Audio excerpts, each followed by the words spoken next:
This is Dick's Sporting Goods Kickoff Week. New Orleans has been rebuilding over the last 4 years. The Superdome led the way in that comeback. Another comeback story. Tulane's Joe Kemp from season-ending surgery to preseason hype. Tonight he'll have to match points with Tulsa speedy playmaker Damaris Johnson as college football's opening week party rolls on.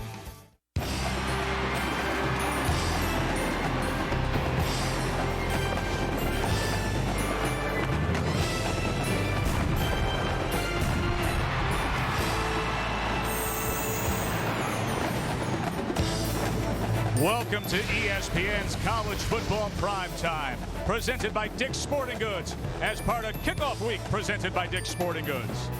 Tonight, Conference USA gets underway. The Tulsa Golden Hurricane try to roll the recent momentum into a new year. They face a Tulane team that feels they are on the improve.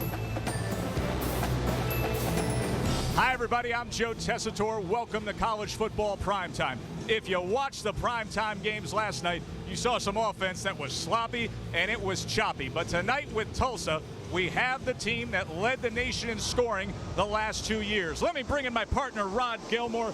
Rod, Tulsa, we've become well-conditioned to seeing them light up that scoreboard. Yeah, you know, it's not unusual to see an offense struggle in the opening weekend. But when you have a dynamic all-around player, that shouldn't happen. And Tulsa has that in Damaris Johnson. He's not a big guy, only about 5'8", 170, but he is everything to this offense. He can catch it, he can run it, and he's big in the kick return game.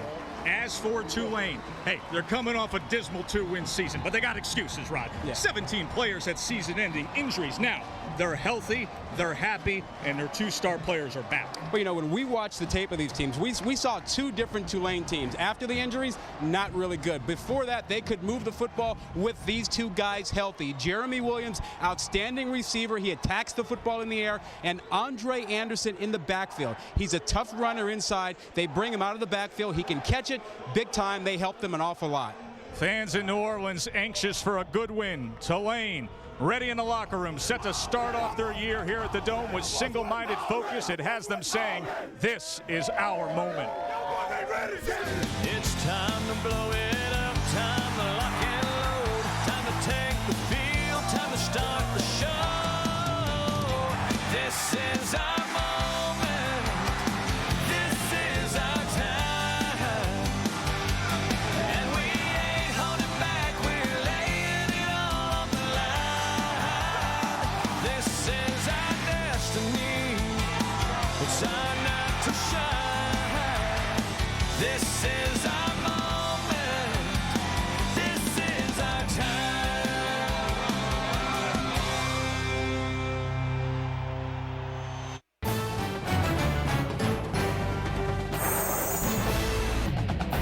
ESPN's College Football Primetime, brought to you by Autotrader.com.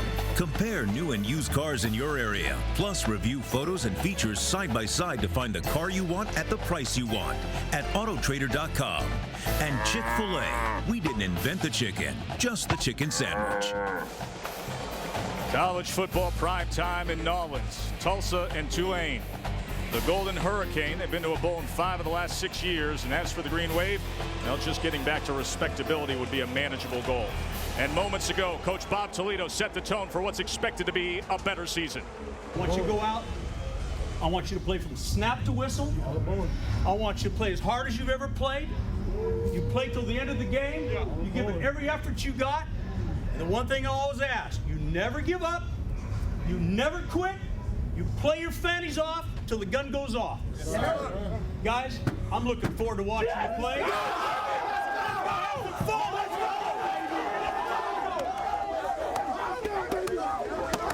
And Tulsa's Todd Graham, no stranger to getting his guys fired up. He's led his team to 2 straight conference title games. This is his 3rd year coaching the Golden Hurricane. He has turned around recruiting fortunes, and obviously the on-the-field results are there as well. Done a great job since coming over after the 1 year at Rice when he was there. Led him to a bowl game. And there is Bob Toledo, 3rd year at Tulane. Told us that they're bigger, they're stronger, they're faster than they've been at any point during his tenure.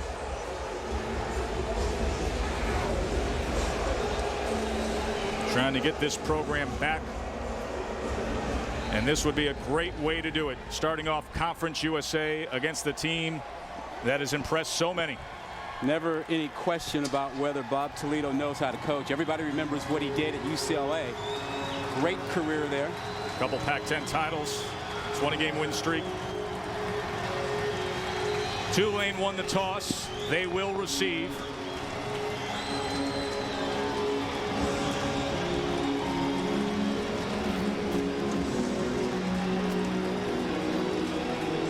Corey Jeffress, strong laid kicker for Tulsa. Now, I'm anxious to see Tulane's offense. As we talked about a few minutes ago, when that team was healthy, beginning of the season, they gave Alabama everything Alabama wanted in an early ball game. East Carolina, they played them tough well into the fourth quarter. DJ Banks and Peyton Jason to return. This is Jason from the 8. And he is wrapped up short of the 20. A 12-yard return. Ademanga with the special teams tackle. And Joe Kemp is back at quarterback for Tulane. Last year, he was starting to impress when he suffered a season-ending injury. Hit late after a whistle, broke his collarbone in 3 places. Steel plate, 12 screws inserted later, and he told us he feels the best he ever has heading into a season.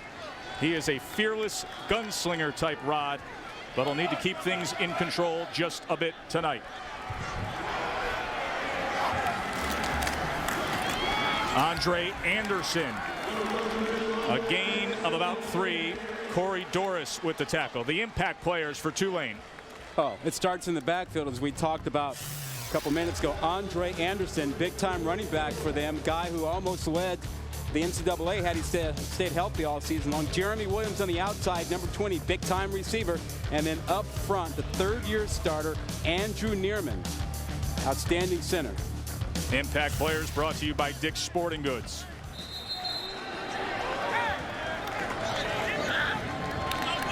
Timeout. And a timeout is called by the Green Wave, just a play into the game. So we will take a break with them. Tulane offense on the field to start things off here at the Dome. Stay with us.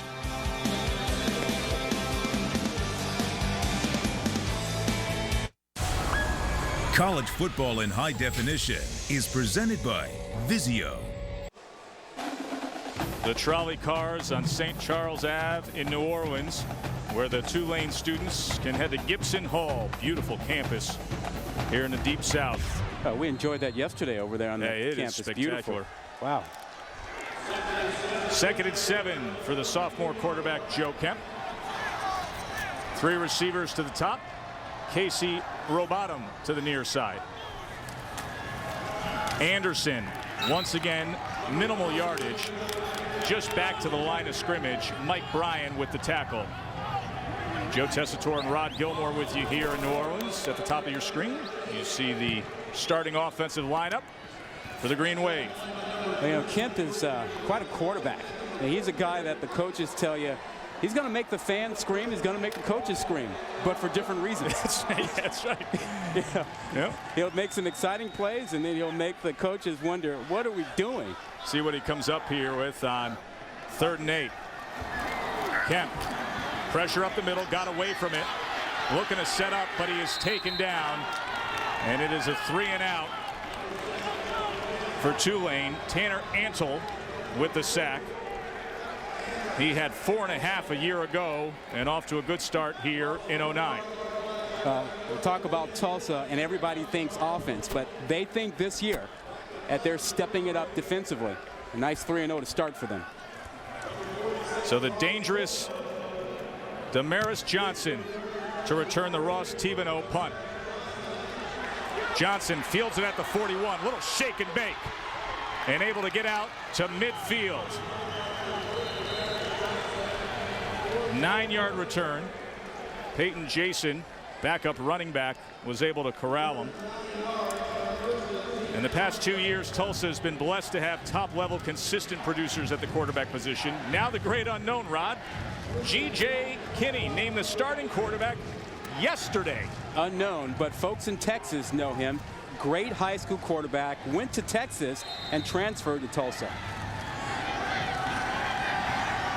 Kinney sprinting to his left and has it complete. And a decent gain to A.J. Whitmore of 6 yards. Let's take a look at the impact players for Tulsa, brought to you by Dick's Sporting Goods. Demaris Johnson, you've already seen. This is a homecoming for him, having played his high school state championship right here in the Dome. And then on the outside, Slick Shelley, a Tennessee transfer, a 6'4" wide receiver, big play guy. And as Charles Clay is a big guy out of the backfield. Kinney trying to run it himself and gets a gain of about 1.5 yards. But the Tulsa defense pursuing with Adam Quentua coming from his defensive end position, and David Kirksey, the strong middle linebacker, applying pressure. Hey, you get back to Kinney at quarterback. Look at him. Williams, quick snap. And he's got the first down yardage. Jamad Williams, and Tulsa wastes no time at all. Nope. It is about pace for them. They will alter the pace. Hurry up. They will have 4 or 5 different paces. You see what they did last year, first in total offense, 47 points a game. But here they go again. First down for Kinney and company. Johnson now, little fly sweep. He gets a block downfield. Johnson gets to the edge inside the 20 and finally wrapped up down at the 11-yard line. Chinonso Eshebelum able to run him down, but a 28-yard gain for Johnson. Well, they have to find Johnson. They will move him around. This time he's in the backfield, gets a great block on the inside there by Clint Anderson, 72 on number 6, Travis Burks, and Johnson is outside. This time it's the big bruising running back Charles Clay, and just a gain of 1 for Clay. You see starting offense at the top of the screen, but Tess, you remember that old game, Find Waldo? Oh, yeah. That's Johnson. You got to find him. He will be all over the offensive sets. You can't just fall asleep. You got to find out where he is. 5'8", just a $170, and very fleet-footed. They can get a first down at the 1-yard line. Kinney. Johnson, little shake and bake down close to the 5, and you can see how much they try to utilize him every which way. Well, we've seen him line up in the backfield, and that time they move him out into a slot position to the left side, but they bring him back around and use him like he's a running back. You know, he gets that running start, and then you're in big trouble. No linebacker on the edge is going to stay with him when he's got a head of steam like that. So 3rd down for the Hurricane. Kinney to the end zone, off the shoulder pad of Johnson.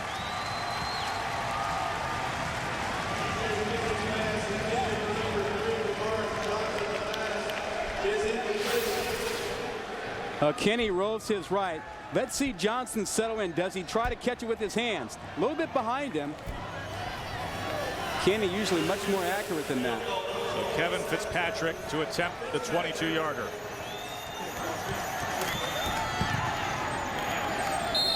And it is up, and it is true. They move fast, and they move often, does the Tulsa offense. They get on the board to start their year up 3. This at Tulane, that's the tree that's covered in those famous Mardi Gras beads. Why? Because it's the first one the students see when they come back from the parades on St. Charles. Do they throw those up there or hang them? Any way they can, Ron. Oh, they got a couple of them. Tulsa with that quick strike offense on the board, 3-zip. That pace. Yeah. The pace of that Tulsa offense, man. They fly. Corey Jeffress to kick off. Banks and Jason back. And here is Jason. He fumbles it, then picks it back up. Looking for some running room, and hard to find as Tulsa was swarming downfield. A return of 15. John Flanders made the tackle. Back on campus, brought to you by the movie Sorority Row. And the big 3 back healthy for Tulane. Yeah, Kemp had that big hit. A cheap shot actually hurt his shoulder. Anderson had the broken shoulder as well. And Williams a knee and a hand. First half of the season, all three of those big-time players were lost. They got a big group in right now as Williams is in motion. And a penalty marker comes in.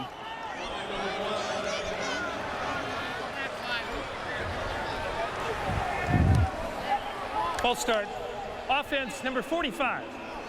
5-yard penalty, first down. Big fullback Duplessis a little early. November 8th of last year, Rod, this is how it happened. Yeah, 22 guys are told the play is over and stopped. 21 get the message. One guy goes late. Philip Hunt from Houston, a late hit, breaks the shoulder of Joe Kemp. And they only got a personal foul out of it. Joe said, hey, if I was in the play, I don't mind, but that way troubles me. Here's Williams. And Williams able to get it out to the 25-yard line, a 15-yard run for the senior receiver.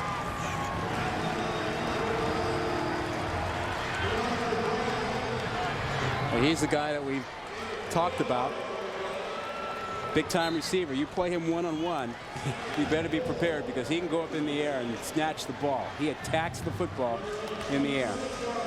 Coach Toledo just flat out said, listen, Jeremy Williams is an NFL player. 2nd and 3. And the senior running back, Andre Anderson, behind the big fullback Duplessis. Play action. Kemp going downfield for Williams. And it was thrown to the inside and goes incomplete as the coverage came from Kenny D. Sims. Yeah, Kenny Sims did a nice job there. That ball was thrown to the inside. Kemp's got to get it to the outside toward the sideline. You can take a look at the Tulsa defense at the top of your screen there. It tells you who's starting out there for them. But I want to ask you, buddy, what did you think about that hit on Kemp? That cheap shot? Oh, absolutely. I mean, to me, it was a complete cheap shot. Absolutely. Broke his left collarbone. Told you the titanium plate was put in 12 screws.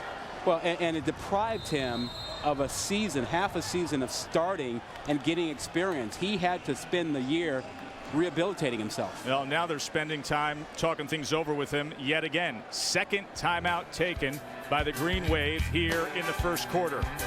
3-zip Tulsa.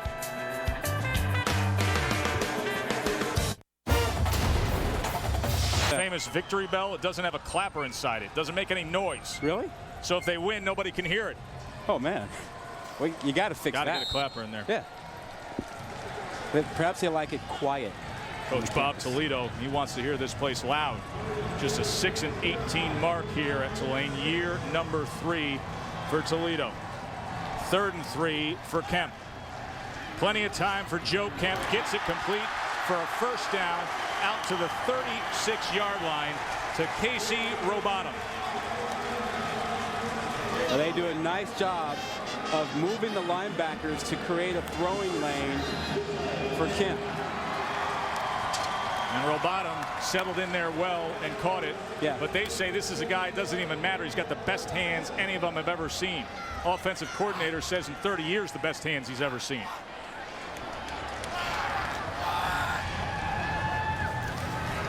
Play action, pressure now, and Kemp is swarmed. James Lockett coming in, a 12-yard loss. He had 8.5 sacks a year ago. Well, there he comes from the left side of your screen. This is a defense that brings pressure from the outside. It's a 3-3-5 defense, 3 defensive linemen, 5 defensive backs, 3 linebackers, but 2 of those defensive backs are outside safeties, and they're almost always coming after the quarterback from the edge. Cornelius Arnick also getting in there with Lockett. Lockett, second team All-Conference USA a year ago, and now a 2nd and 22. Kemp more time and unable to connect with Tyler Helm, his big tight end. And if you're Bob Toledo, this is a situation where you want to be careful. You have a young quarterback who likes to take chances, will force the ball, and you're looking at 3rd and forever. So I don't expect Bob Toledo to take a chance with this aggressive defense now and have something like a 5-step drop back. I think it's screen pass, draw play, something to come back and play the next series and not have something bad happen right now. Yeah, you don't need to serve something up to this Tulsa offense. Yeah, he knows. He knows Kemp will take a shot if you let him. Line to make, by the way, is all the way out to the 47. Kemp thought about taking a shot, but instead he is sacked again.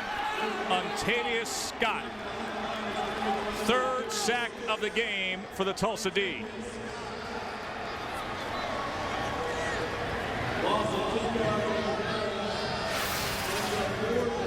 Well, here's Scott down there on the bottom. He's going to just get good pressure coming inside, a little twist run, and 2 guys can't pick him up as he splits them perfectly. Here's Johnson, just short of midfield. Now goes back to the middle, still on his feet, down to the 42-yard line. So the Tulane offense not in gear yet. Tulsa back on the green when we come back. Untavius Scott, big sack on 3rd down. Tulsa's got the ball back, and that's always a good thing. We know they were one of the storylines past couple of years nationwide, leading the country in offense. Some of the national storylines that we're keying in on here in 09. Well, of course, the Florida Gators seeking their 3rd national title is first and foremost. Kinney keeps it himself and is wrapped up after a gain of 2 by David Kirksey.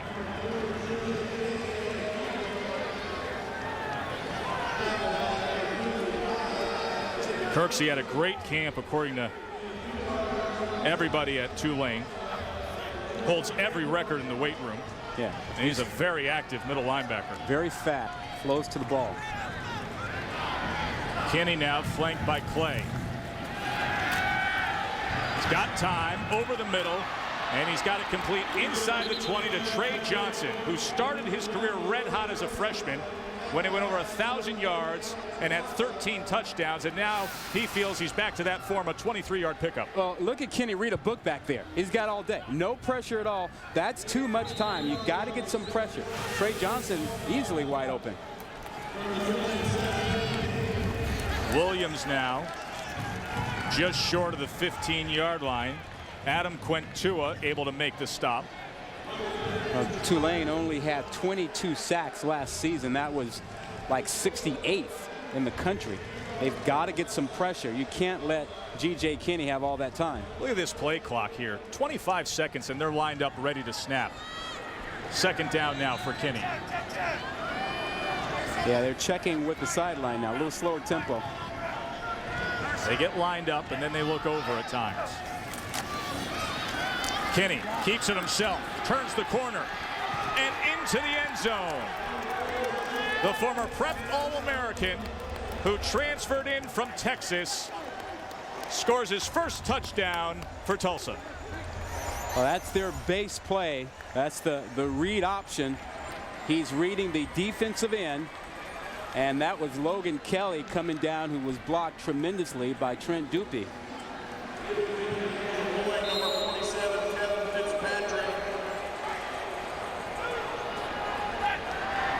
15-yard touchdown run by Kinney. Fitzpatrick adds the extra point. G.J. Kinney, who yesterday got the call. Son, you're going to be the starter. And start he has. His team up 10.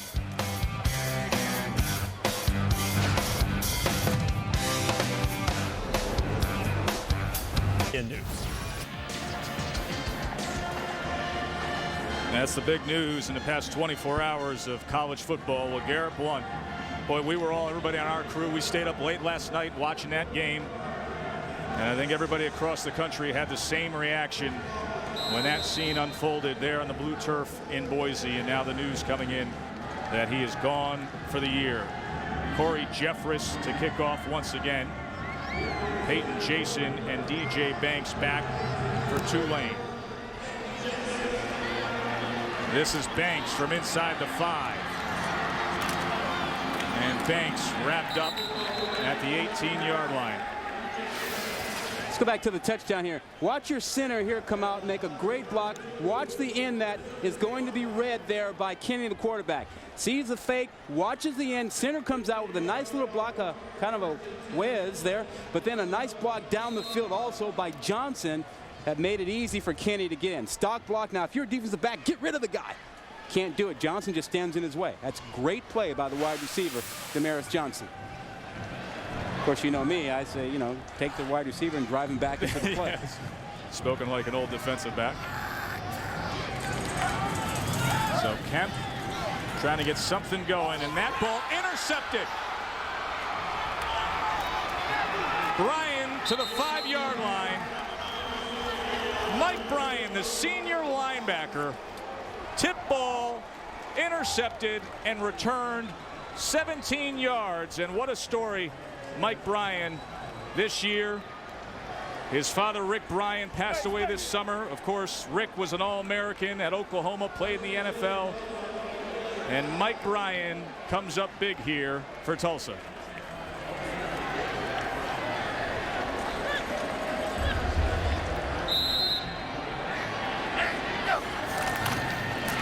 Clay powering ahead and in.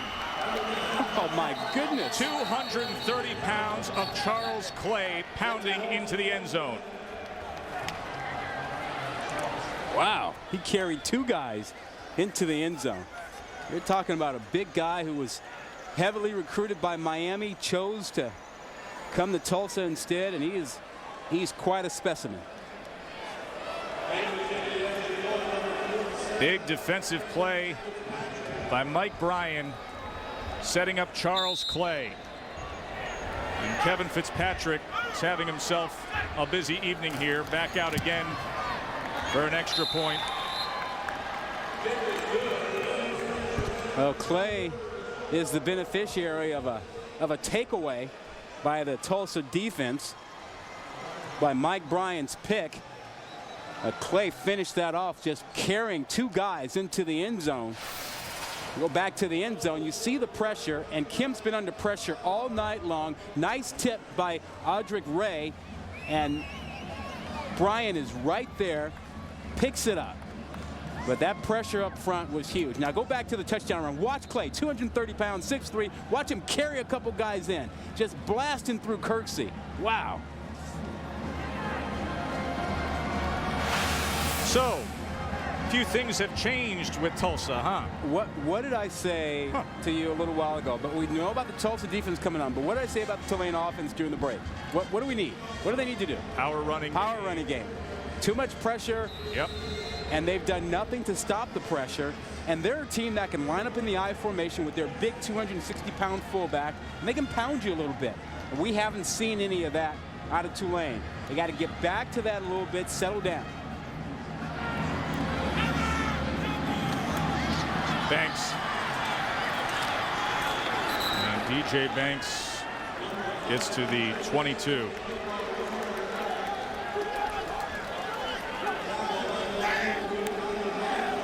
And Tulsa defense led by Mike Bryan right back out there. And a mistake early here by Tulane. Tip ball and a quick 6 the other way. You see what they did last season. 4th straight game appearance in a bowl. Total offense leader. They have offense. Now they look like they've got a little defense. Anderson makes a nice cut. And Andre Anderson with a 5-yard gain. And this is what you were looking for, just a series of go. Yeah. Well, they got in there behind Casey Stelly and ran the ball. This defense, though, for Tulsa, looks a little bit faster, a little bit stronger than they've been in the past. I like the idea of Tulane, though, getting back to basics, letting Anderson touch the football, letting a big fullback lead him a little bit. Only problem is getting back to basics once you're already down 17. Yeah, I'm with you.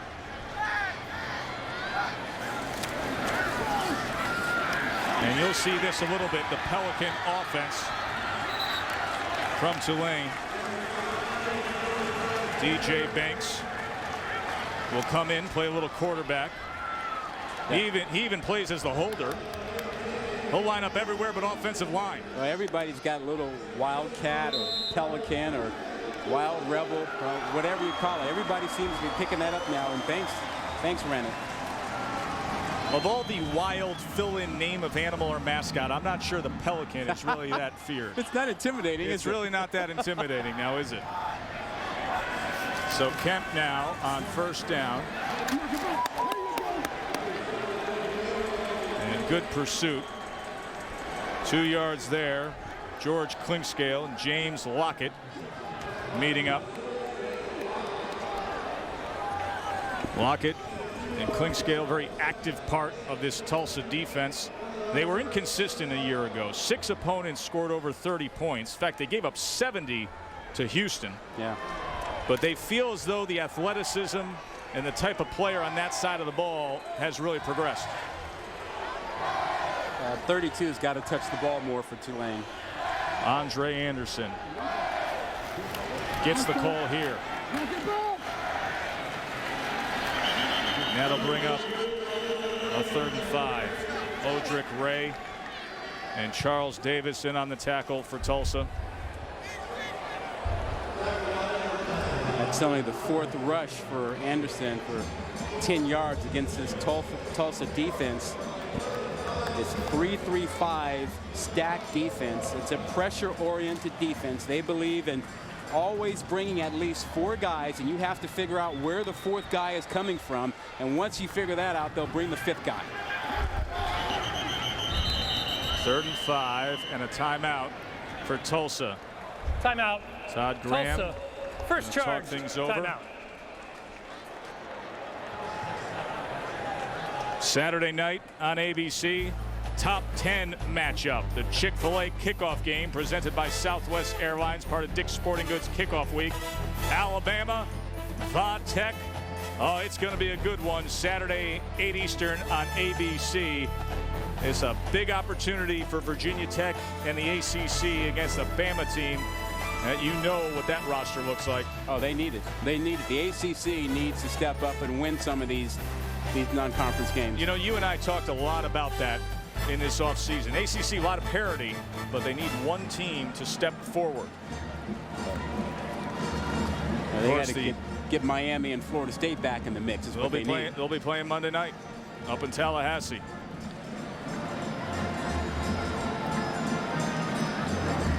So timeout here on the field. It'll be 3rd and 5. You know, Virginia Tech, Tyrod Taylor, quarterback, they're going to need some production out of him in the passing game. You know, we know he can do things with the football on the ground, but 2 touchdown passes, I think, last season and 7 picks. He's going to need to do more than that against the Alabama defense if Virginia Tech's going to get it done. Darren Evans, the fine running back for Virginia Tech. He is out. And Virginia Tech 0-20 away from home when they play against a top 5 ranked team. It's going back a ways. That game in Atlanta. Same spot Clemson was in a year ago. So 3rd and 5 for Kemp. And the green wave in motion as the left side, both the tackle, Pete Hendrickson, and the running back. 58 offense, false start. 5 yards, 2nd down. Yeah, you can't have 2 guys going at the same time, and Bob Toledo's wondering about it. Now, this team, remember, they got hit with the flu. 22 players. Yeah, and so that affected their fall camp. What did they have? Maybe 300-400 less snaps in practice than they normally get. So timing, coordination might be a little bit off because of that. Sets them back to a 3rd and 10. Kemp. Robottom stays on his feet and is able to pick up the 1st down. Casey Robottom, the sure-handed junior. Well, you said he had the best hands on the team. You didn't say it was tough. Hey, let's take a look at these hands. Oh, and its grittiness. How about that? Nice. How about that? How about that? That's a tough catch. And then he takes a shot. So he not only has good hands, He's a tough guy, catching the ball over the middle. And finally, something positive for Tulane, converting that 3rd down. And now a little trick play. Banks to pass. Downfield and wide open. Jordan Stephanie. Boy, the coaches told us if he's on the field, watch out. The Tulsa defense needed to watch out. 39-yard pickup.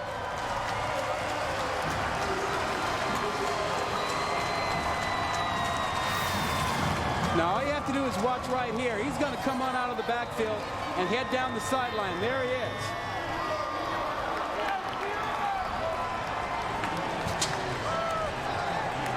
So they pick up the 3rd down, get a little bit of confidence, a little bit of momentum, and then they hit big.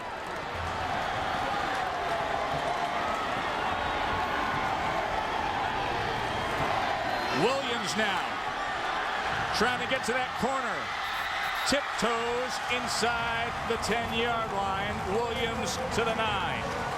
DeAndre Brown pushing him out. 6-yard gainer. Yeah, Williams not used to running like a running back. Watch him as he heads to the sideline. Now he's carrying the ball on the inside.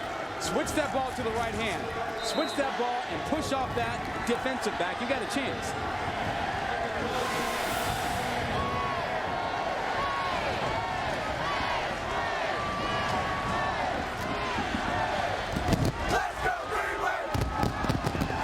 More Pelican, wild Pelican. Banks with the quarterback in motion. And Banks tried to go right up the middle, but he was immediately met by Mike Bryan. Hey, a loss of 1. You know who else was in there? There was George Klinkscale. That name rings a bell. Klinkscale. Cousin Dexter, played with the Cowboys.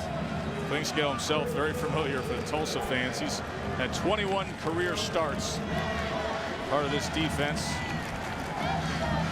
that was able to put the offense in good shape just moments ago. But now Tulane with the trick play, knocking on the door. Back at it.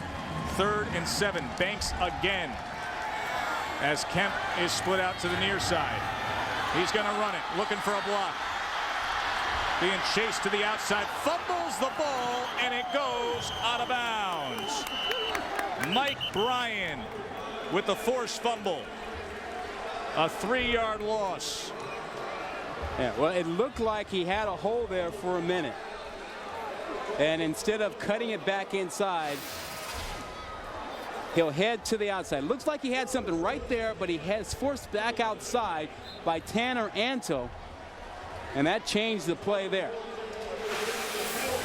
So Ross Thibodeau to attempt a 31-yarder. And such is the case when things aren't going your way. Bob Toledo. He knows what that feels like. Been a tough 3 years here at Tulane. Yeah, he's thinking that's a wasted drive. After making such a big play, a trick play, you don't want to waste those. You get a trick play in there and you get big yardage. You want to turn that into points. Tulsa offense. And Williams able to get out to the 28. Jamad Williams, the junior from Midwest City, Oklahoma. He has the most rushing yards of any returning player. The problem is they lost Terrion Adams. He was a 1,500-yarder. They averaged 268 rushing yards a game a year ago, did Tulsa. Big misconception about the spread offense and the ability to run, because Tulsa's committed to it. Now a little power here as Williams picks up the 1st down, a gain of 4. Well, you say that, but Tulsa started out with the spread and they threw the ball, for years. And they've evolved to a spread now that can really pound it. First quarter counting down. Kenny looks over for final instructions from offensive coordinator Herb Hand. See if they get this snap off, and they do not.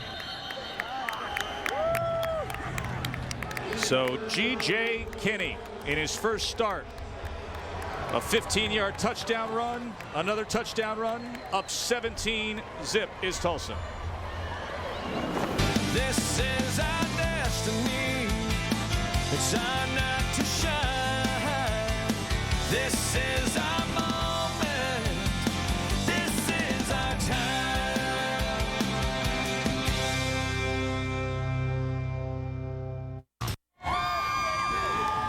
ESPN's College Football Prime Time, presented by Dick's Sporting Goods.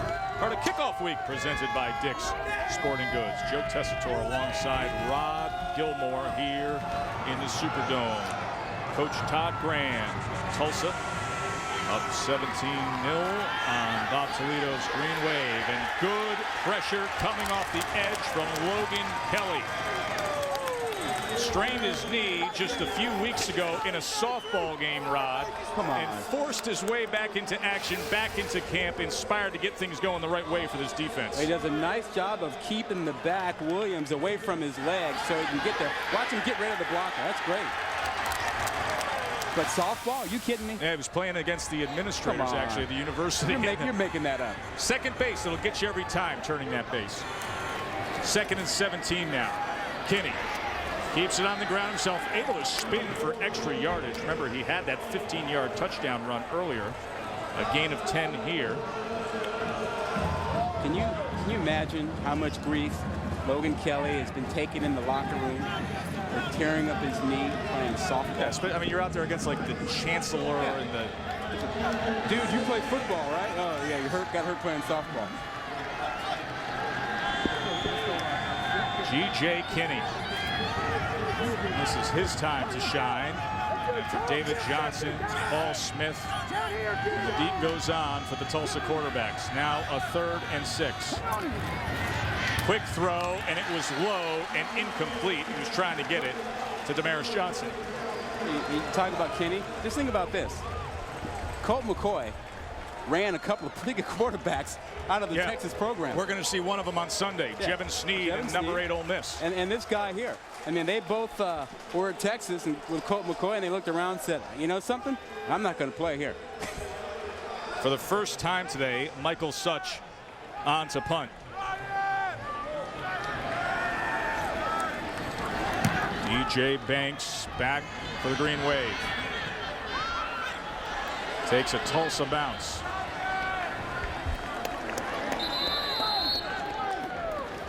So the defense has a little bit of an answer for 1 point. Joe Kemp has to get something going now.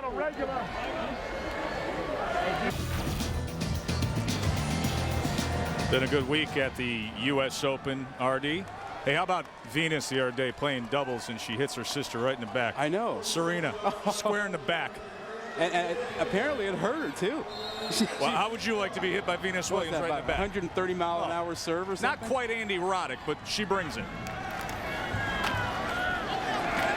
Anderson chugging ahead out to the 24, 7-yard gain for Tulane. He needs touches. He needs to have the football. They need him to have the football. They need to slow this pace of this Tulsa offense, right? And yep. They play a little more conservative. Keep their defense off the field a little bit. You know, go to your short passing game, mix it in with Anderson running the ball. You know, they do a good job of moving linebackers when they get 3 guys out to a side or so. Anderson, a lot of traffic on that right side. He's a very good running back for Tulane when they use him the right way, but one of the best that's ever come through here. Matt Forte, the star of the Chicago Bears. And hey, we were online, and he's tweeting already tonight. He's telling people that his Tulane team is playing Tulsa, whatever they are. Lots of laughs, just joking, he says. But he, of course, hopes that Tulane wins. Injury on Tulsa's Audric Ray is down. I didn't know you knew, you know, all those abbreviations. There is Ray as they tend to him. Told you about Matt Forte. He actually played a very significant role in the development of Joe Kemp. And a really good story with Matt Forte, Rod, because here's a guy, leaves Tulsa, goes on to have great success in the NFL in the course of the past year. came back to finish up his degree in finance this past year. And when he did, he contributed back to the program because he was out there catching passes with Joe Kemp. Yeah, kept him out of trouble, too. He said, you know, you got to work hard, and Friday night, 2 a.m., let's go out and throw. I mean, he's keeping the guy at home. He's got him doing the right stuff, made him learn the playbook and all that kind of good stuff. I mean, that's giving back to the program a bit. I know Kemp greatly appreciated that. 3rd and 3 now for Forte's old teammates, and that is batted again, and this time it falls harmlessly to the turf. Last time it was intercepted by Mike Bryan.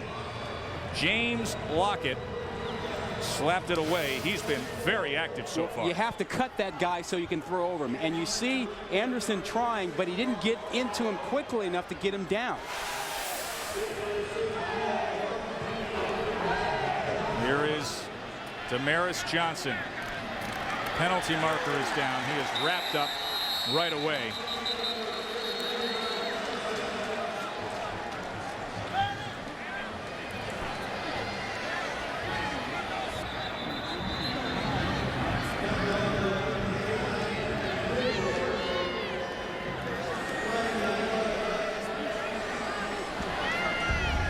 Referee Claire Gosman. Illegal participation, 12 players on the receiving team. 15-yard penalty, first down. That's like a turnover. That gives Tulane the football. That's just a turnover. They went from having the ball, Tulsa, at around their own 40-yard line to giving it back to Tulane because they had too many guys on the field. James Lockett comes in, makes a great play for Todd Graham's defense. And then too many men on the field. And Tulsa has to watch the Tulane offense march right back out there. Early season, we see these things, these kind of mistakes. You also see breakdowns on the special teams, and you also see poor tackling because early season, some of these things aren't worked on in camp as much as they should be.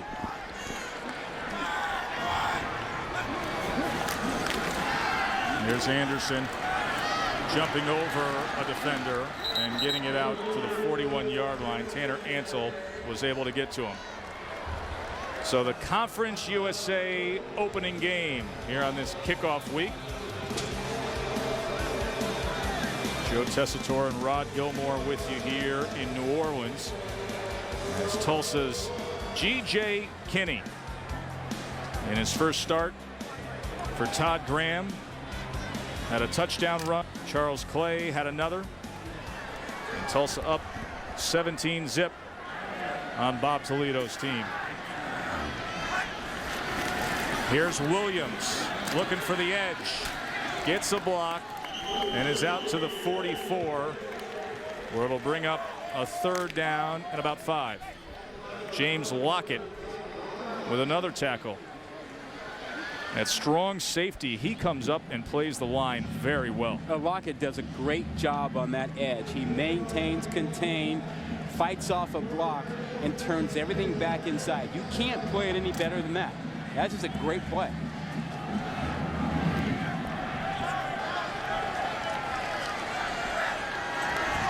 Line to get to is the 49. Kemp in the gun. Lockett pressuring again. Robottom, first down and a little bit more, crossing midfield. 9-yard pickup. Casey Robottom. Joe Kemp said to us, I don't think I've ever seen him drop a ball. He is as reliable as can be. He's part of what they need right now. They need first downs. They need to keep the defense on the sideline, getting their breath, and they got to move the football. Mix in some of the short passes, run the ball with 32, throw the ball with 32, Anderson, and take your shots down the field after you get that going. The talented Jeremy Williams to the top side, Anderson the back, Kemp to pass again. And that was just misguided as he was pressured by Tulsa. James Lockett getting into the mix up front. Well, Tulane is still trying to get the ball down the field, but they're still getting a lot of pressure from Tulsa. I mean, Tulsa's bringing 5 guys. and they know they can get there. They're not letting the young quarterback, Kemp, get comfortable back there. And by not letting him get comfortable, Jeremy Williams, who's a phenomenal talent at wide receiver for Tulane, has been a complete non-factor. Yeah, other than a reverse or two, he's been pretty in the quiet. vertical passing game, non-existent so far. Anderson now, good block. Taken down at the 41.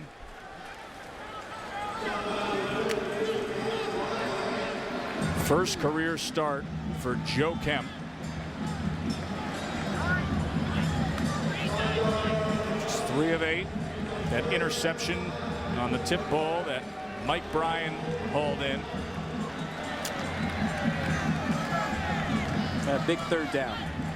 You know, I might even consider 2 downs here if they can get close. But this is big. They need to stay on the field. The pitch to Anderson. Trying to fight for first down yardage, and it looks like he will be just short. Yeah, he's going to be about a ½ yard short. But I got to tell you, as tough as Anderson is and the way he's running the ball, I would stay on the field here and take a shot. I got a 265-pound fullback in Antoine Duplessis. I got a tough runner here. I got to make this.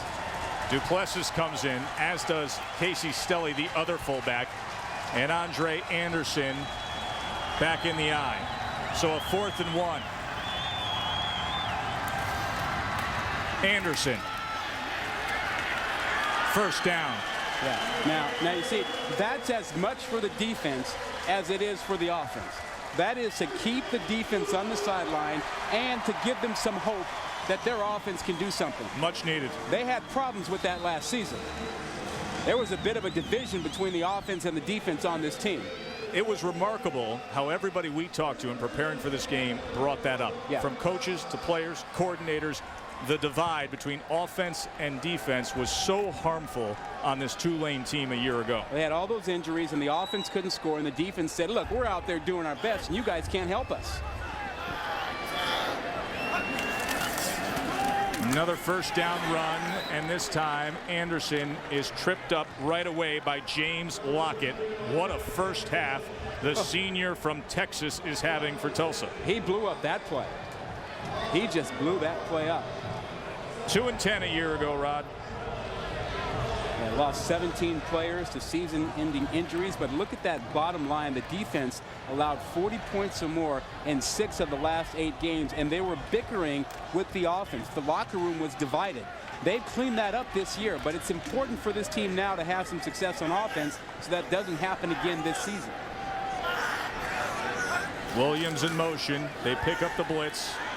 Kemp downfield just airs it out, and that's what we talk about, where he's willing to take some chances here and there. Incomplete, intended for Ryan Grant.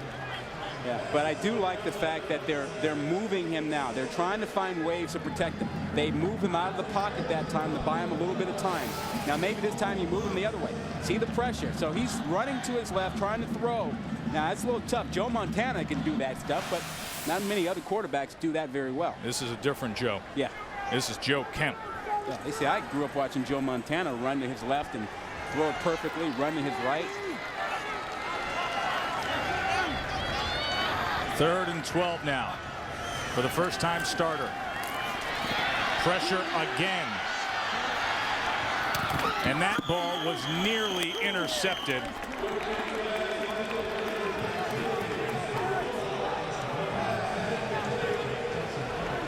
Yeah, they just have no way to protect him right now. Dexter McCoy almost comes up with this one, and Kemp will force this. And there's nothing here. Watch him force it anyway. 2 guys there. That's the part that makes the coaches scream. So another field goal attempt from Ross Thibodeau. This from 55 yards, and it's just going to turn into a little pooch punt. And well played down to the 11-yard line. A 30-yard punt from Thibodeau. So once again, Tulane started to get something going, but couldn't deliver in the end.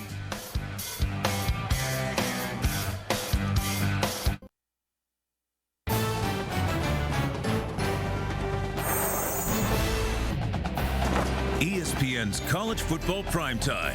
Brought to you by Subway. Watch this week's Subway Fresh Take video for a refreshing look at sports. Go to ESPN.com, search Fresh Take. And the terrifying thriller Sorority Row, only in theaters September 11th. Not far away is Bourbon Street. We're here at the Superdome. Alongside Rod Gilmore, I'm Joe Tessitore. Tulsa up 17-0 on Tulane. Of course, the big talk about last 24 hours of college football was what happened up at Boise. LeGarrette Blount being suspended today for the year. Boise off to a real good start now with that win last night, and they're going to show up on Tulsa's schedule a little later on. And the inside carry by big Charles Clay, tackled by David Kirksey. And the right call by the Oregon administration to suspend Blount for the remainder of the season. I think that's the right thing. I hope that there is a way, though, to work with him and give him a chance, perhaps maybe a redshirt year or something, to work his way back to the program if he has a redshirt year available. Kinney out of the gun on 2nd and 9. Pressure from Kelly again, but he steps up, and a flag is down as he completes it to Damaris Johnson. That's a 19-yard pitch and catch from Kinney to Johnson. Yeah, but this will be coming back. Yeah, that flag is in the area of holding. Holding. Offense number 76. Up distance. 2nd down. 76 is big Kurt Puckett, a senior and somebody that they're really relying on a lot this year as the offensive line lost some experience. Were you in agreement with what Oregon did with Blount? I was. Well, I mean, you were sitting with me and we were watching that game in the wee hours of the night last night, and you saw my reaction to what happened. Yeah. I've seen some similar situations in other sports that I've broadcast. A situation, in fact, in boxing, where after a fight somebody was sucker punched and he was arrested on the spot for assault. Yeah. Well, the Boise State officials came right out and said that they weren't going to press criminal charges or get involved that way. Kinney from the end zone lofts it out and has Slick Shelley. And that is out to midfield for Slick. One of the great football names in the college game. Yeah. 45 yards, Kinney to Shelley. Yeah, and a couple of missed tackles out there, and the pressure didn't hit home, and now they're right back at the line of scrimmage.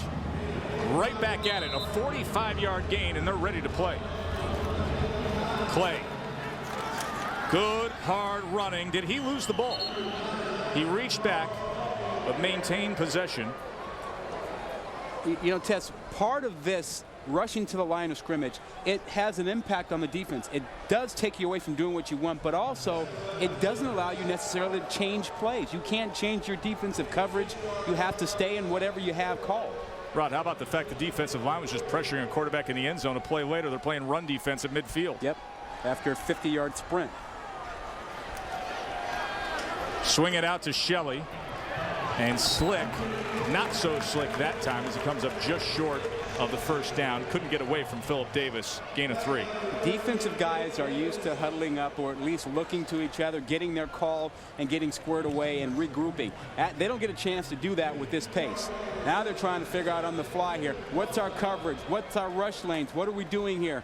And now they get a little break because Tulsa huddles up. This is probably one of the few times they've huddled the entire ball game. 3rd and 2. So for just a moment they breathe and think about it. Johnson's in the backfield. And they wrap him up in the backfield. Chinonso Eshabalam, a loss of 2. And Eshabalam was in great position to the right side of your screen, unblocked, one-on-one, open field tackle against Johnson. Does a great job. 4th down. Kinney. This is a planned play. He's being chased all over the place, swarmed and taken down. A big loss. The offensive line doesn't move. That is not a mistake. That's what Tulsa does. They plan for plays just like that. They tried to use it on 4th down. It didn't work out. Shaquille Smith coming in for Tulane with the sack. Yes, but the defense was prepared for it. Look at the way they all attacked. They've seen this on film. They knew that was coming. They handled it perfectly. So Tulane's defense able to hold this time. More to come. Stay with us from the Dome.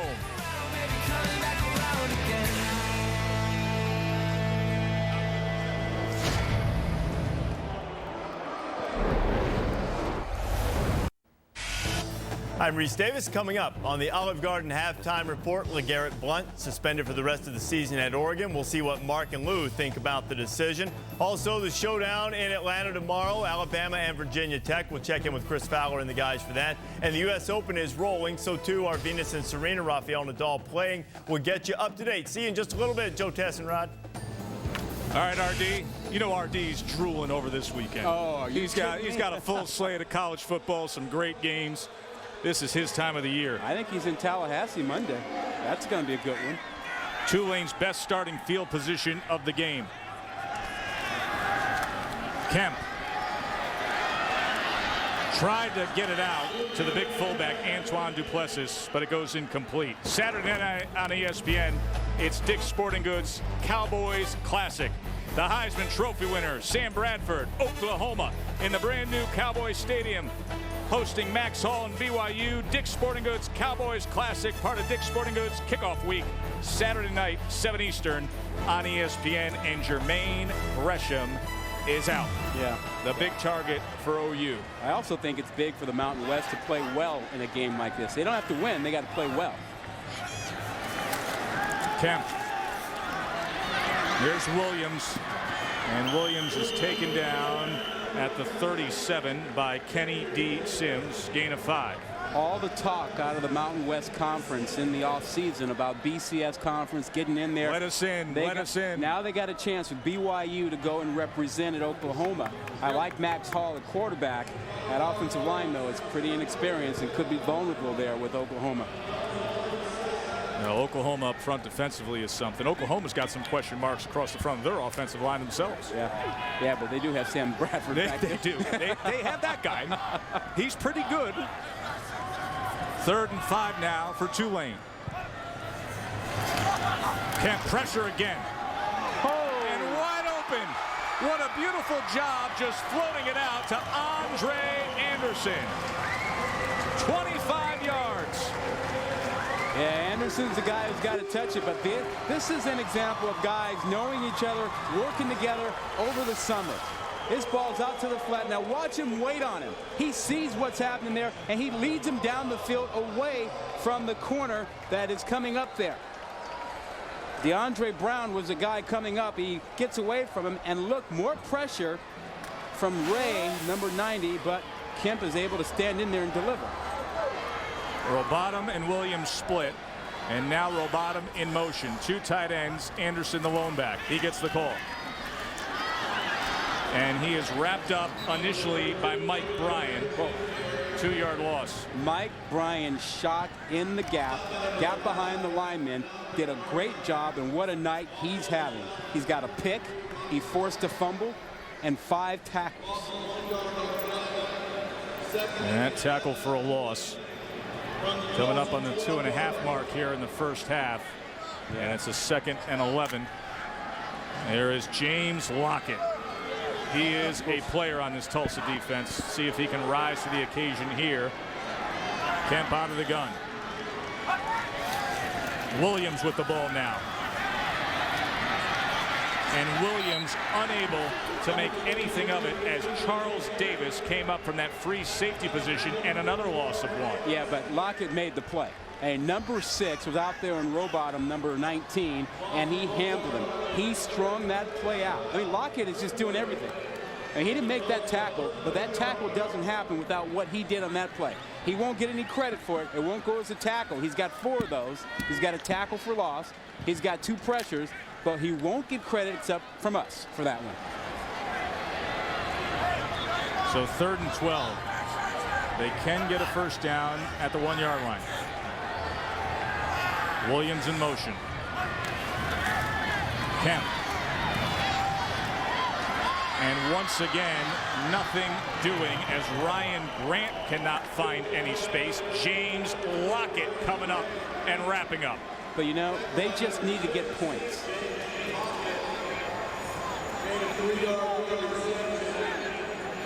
Celebrating the 5th year of sponsoring the Good Hands Field Goal Nets, Allstate makes contributions to participating universities' general scholarship funds for each field goal and extra point kicked. $1.8 million in scholarship monies Allstate has already contributed. Ross Thibodeau. And something to cheer about, 27-yard field goal, and the locals can clap. Well, that's Tulane's on the board. That's important for that defense. They set them up. That will help them.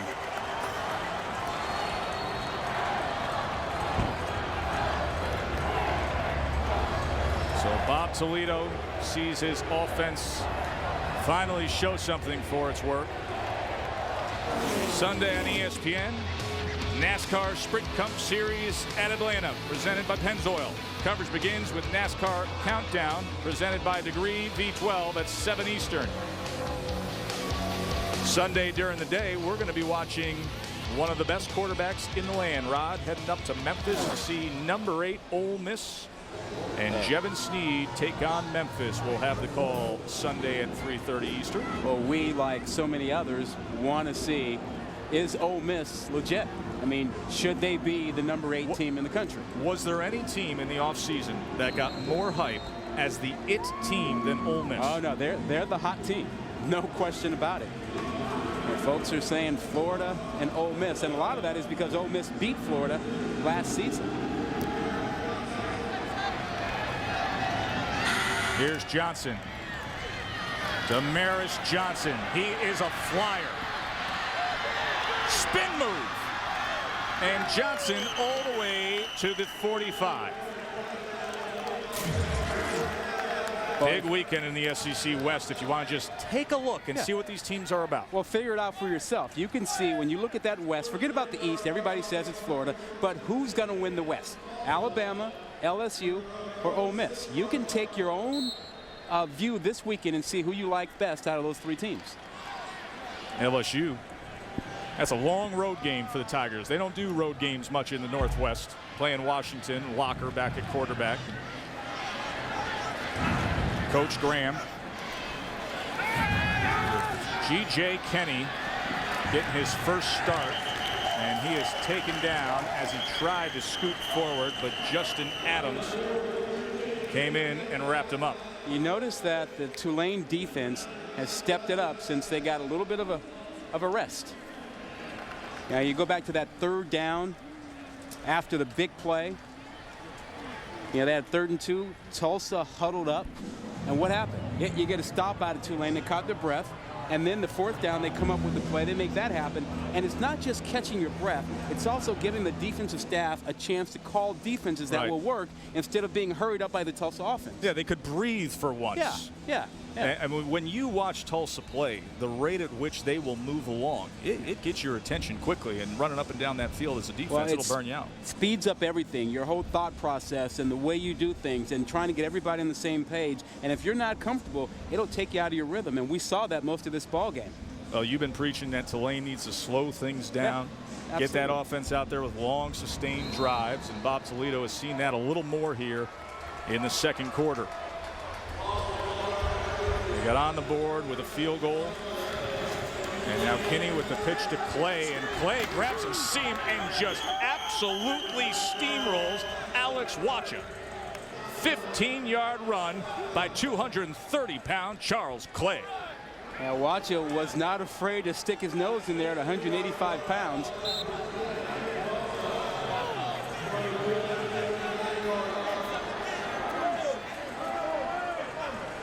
.20 seconds to go in the half. Kinney, that is incomplete. But now, as they've crossed midfield, they can think about taking a shot here. You know, this Tulane defense has something to build on for the 2nd half if they can get a stop here. You know, the last 5-6 plays on defense, they've been good.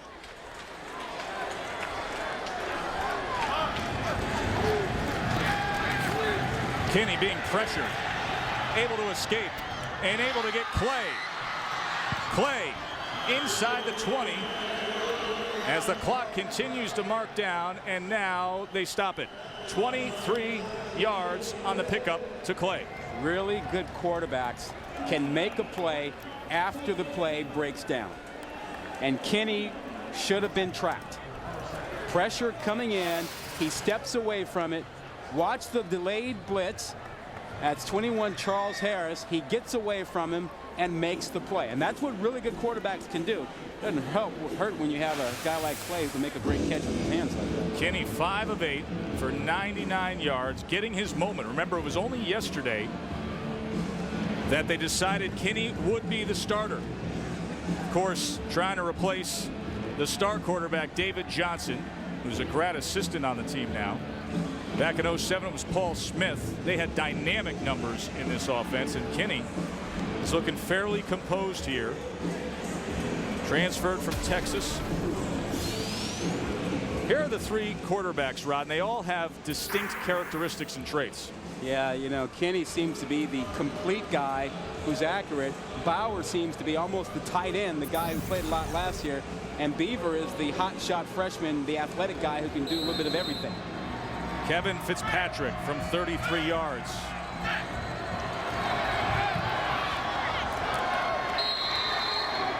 And he puts it right through. That was a strong finish for Tulsa to answer. Kinney moves them down. Fitzpatrick nails his second of the game. 20-3 Tulsa. Now let's join Reese, Mark, and Lou back in the studio for the Olive Garden halftime report.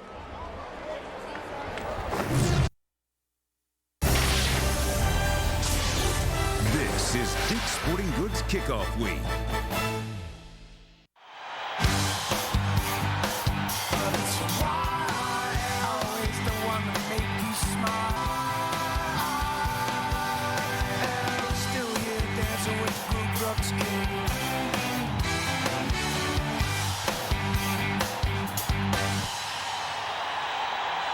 The Dave Matthews Band, the featured band 2009 college football, and songs from the new album Big Whiskey and the Groog Rucks King, which part of that album, Rod, was recorded right here in New Orleans, where Tulsa's on top of Tulane 20-3. We welcome you back to ESPN College Football Primetime, presented by Dick's Sporting Goods, part of Kickoff Week, presented by Dick's Sporting Goods.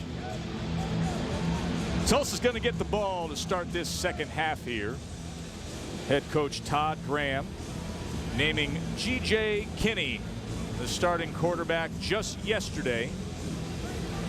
Tulane had to take some time to settle in to the pace of this game. And now the bad news for the Green Wave is that Kinney and company will have the first crack at it here in the second half, with the dangerous Damaris Johnson back to return for Tulsa. Ross Thibodeau to kick. And here is Johnson from the 6. Johnson able to cut a seam to the 29. So we're sitting around preparing for this game. We don't know who the starting quarterback was going to be from Tulsa, and all of a sudden we get the call that's going to be Kinney. Yeah. His first college start. You impressed? Absolutely. Hey, he's played well. I mean, the one play that really said everything to me was when he was pressured and he made something happen. He got outside and made a completion down the field, kept the drive going. He's managed the game well. He's been accurate throwing the football. I don't know what more you could ask from him. He's even pulled it down and run the ball on occasion. So I think it's a great first start for him. Had a 15-yard touchdown run.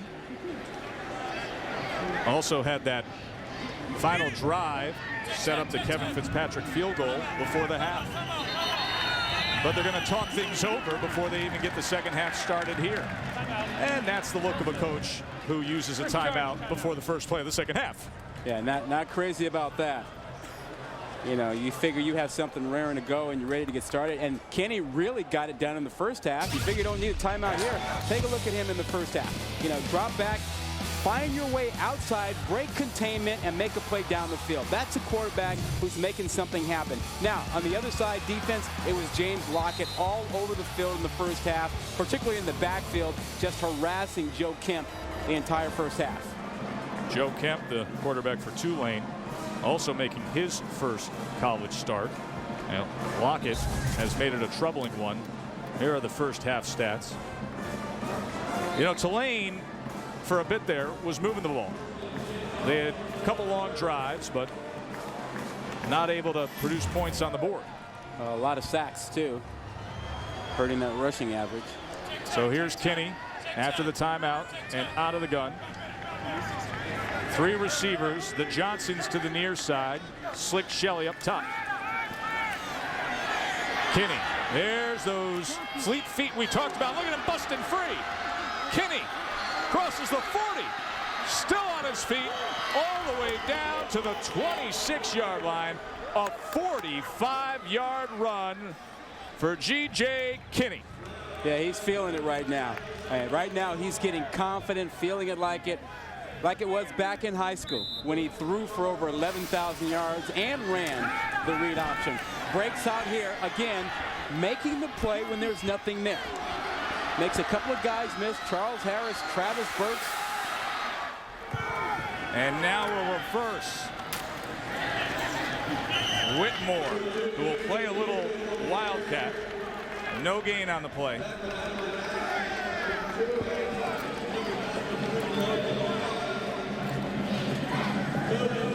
Adam Quintua, senior defensive end.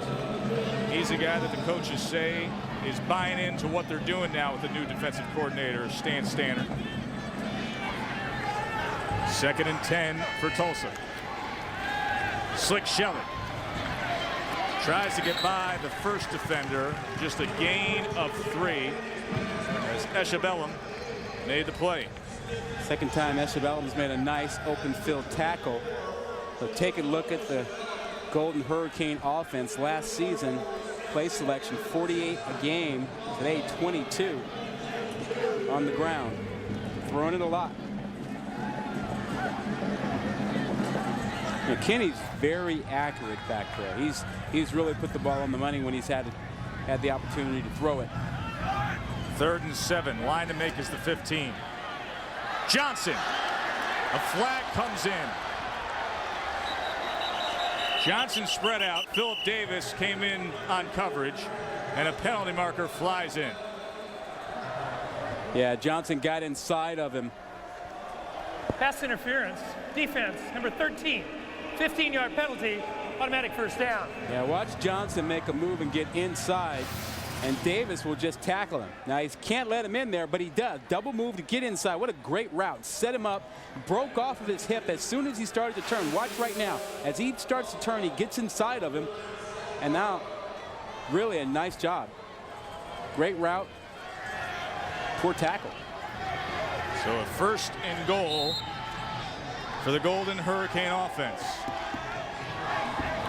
A.J. Whitmore playing quarterback now. Up the middle to the 5. A triple threat is Whitmore. So if Tulane has the Wild Pelican when they use this offense, what does Tulsa just goes with the Wildcat. I mean, just keep it simple. But they're not Wildcats. No, they're Golden Hurricane. Well, it's not a Wild Hurricane then, huh? The singular. Shavadrick Beaver bobbles the snap, but fortunately Whitmore was coming around. Now Beaver was the big recruit, the true freshman, who had committed to Michigan, decommitted, ended up at Tulsa, and that's the first look at it. Well, and remember, Todd Graham and Rich Rodriguez are friends. They coached together for years. And Graham wound up taking Beaver away from Rich Rodriguez. And Beaver comes in here and, struggles with that snap. So now Kinney back in on 3rd and goal. Shavadrick Beaver. Boy, he was lucky that Whitmore was coming around like that in timely fashion to pick up that ball. Just short. Whitmore tried to surge in, but he comes up short as Eshabellum and Kirksey came in on the stop. You can't give that much room down around the goal line. I mean, that slant was so wide open. Watch Whitmore. He's got no one within the frame. He's open by 5 yards. Down around the goal line, you got to squeeze the receivers a little bit more. Take away that easy slant route. So Kevin Fitzpatrick will come on out, hit from 22 and 33. This a chippy of 19.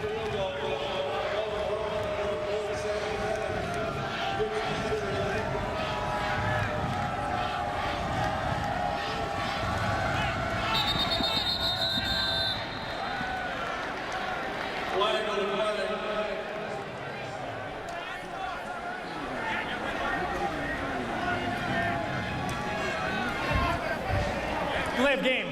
Offense, 5 yards, 4th down. Helps with the angle.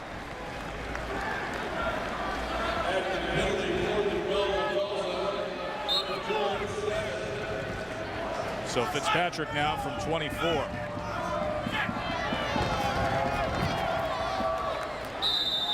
And Fitzpatrick puts it through. Hey, he may be a choice for a little college fantasy football with this offense. When we come back, we're revealing our college fantasy football picks of the weekend, Rod. Get ready. I'm taking you on. All right, I'm there.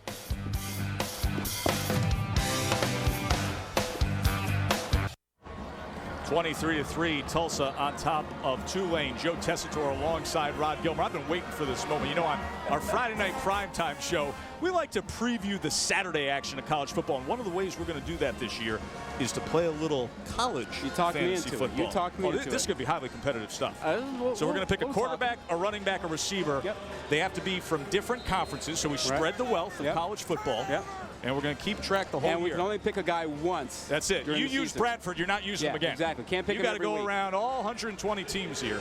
So we will reveal our picks for college fantasy football in just a moment.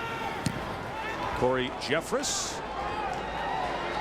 And back to receive is DJ Banks for Tulane. And Banks able to get it to the 26. All right, Rod, here we go. Quarterback, running back, receiver this weekend. Got to be different conferences. Where are you going? Well, I got Jimmy Clausen. I like him against Nevada. Big game, a lot of stuff. Toby Gerhardt at Stanford against the Washington State defense, big.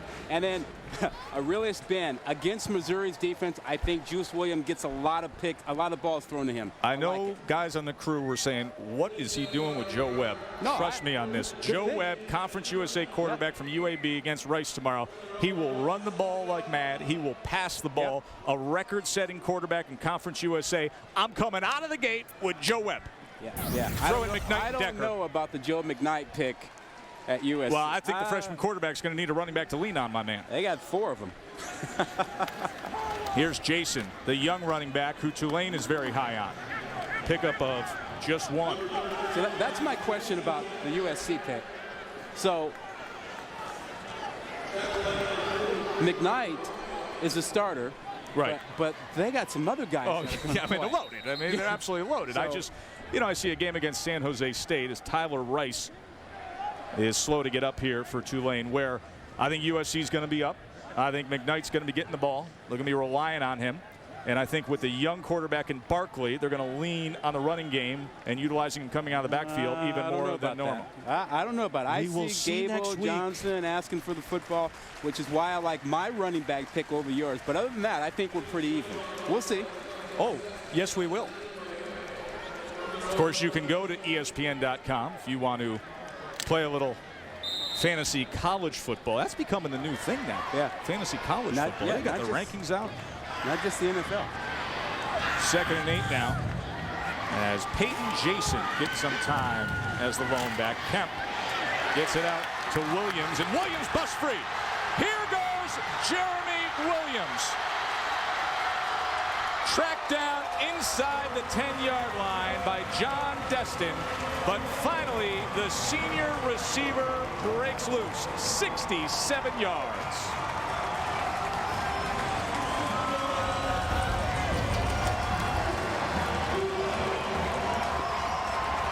Well, finally, a little bit of time for Kemp. Watch him step up and make this throw. Stands in there strong.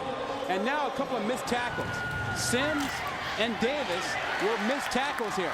There's Sims. Davis misses one. But fortunately for Tulsa, John Destin doesn't give up on the play. But that is a big play for the Tulane offense. Jeremy Williams. Timeout called by Tulsa. He missed the final 7 games with injuries last year. He was off to a big season. He wants to get back to that form here in 2009. Tulane is knocking on the door. We'll see if they can break right through when we return.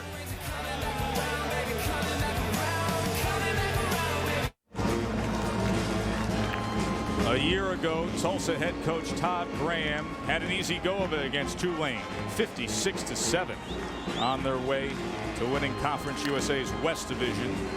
Tonight, a healthier Tulane team with Joe Kemp back at quarterback, just connected with Jeremy Williams for 67 yards, and now this would be big if they could punch it in. I like the formation.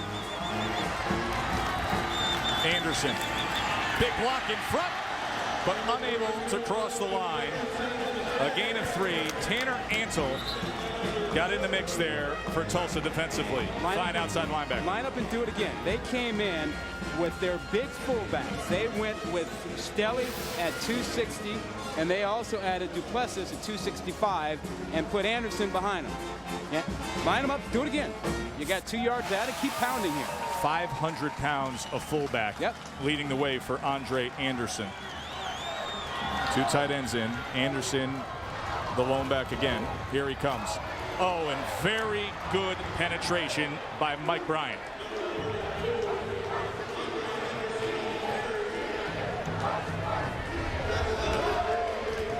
The senior, who of course playing with a heavy heart after his father Rick, the All-American at OU, passed away this summer.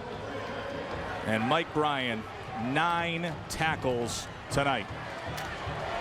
Just 9 minutes to go in the third, and he has put together a big evening. Led the team a year ago. 3rd and goal. Option right, Anderson could not cut back against the grain. Tulsa able to get out and pursue and shut it down. DeAndre Brown, Tanner Antle, and Bob Toledo has a decision to make now, Rod. Oh, no, he's going to stay in there and go for this because he's not thinking simply about this ball game. He's thinking about the season. Establish some toughness, establish some belief in your defense, saying, I'm trusting you guys. I can back them up here if we don't get this, and I know you'll go out and stop them and get us the ball back.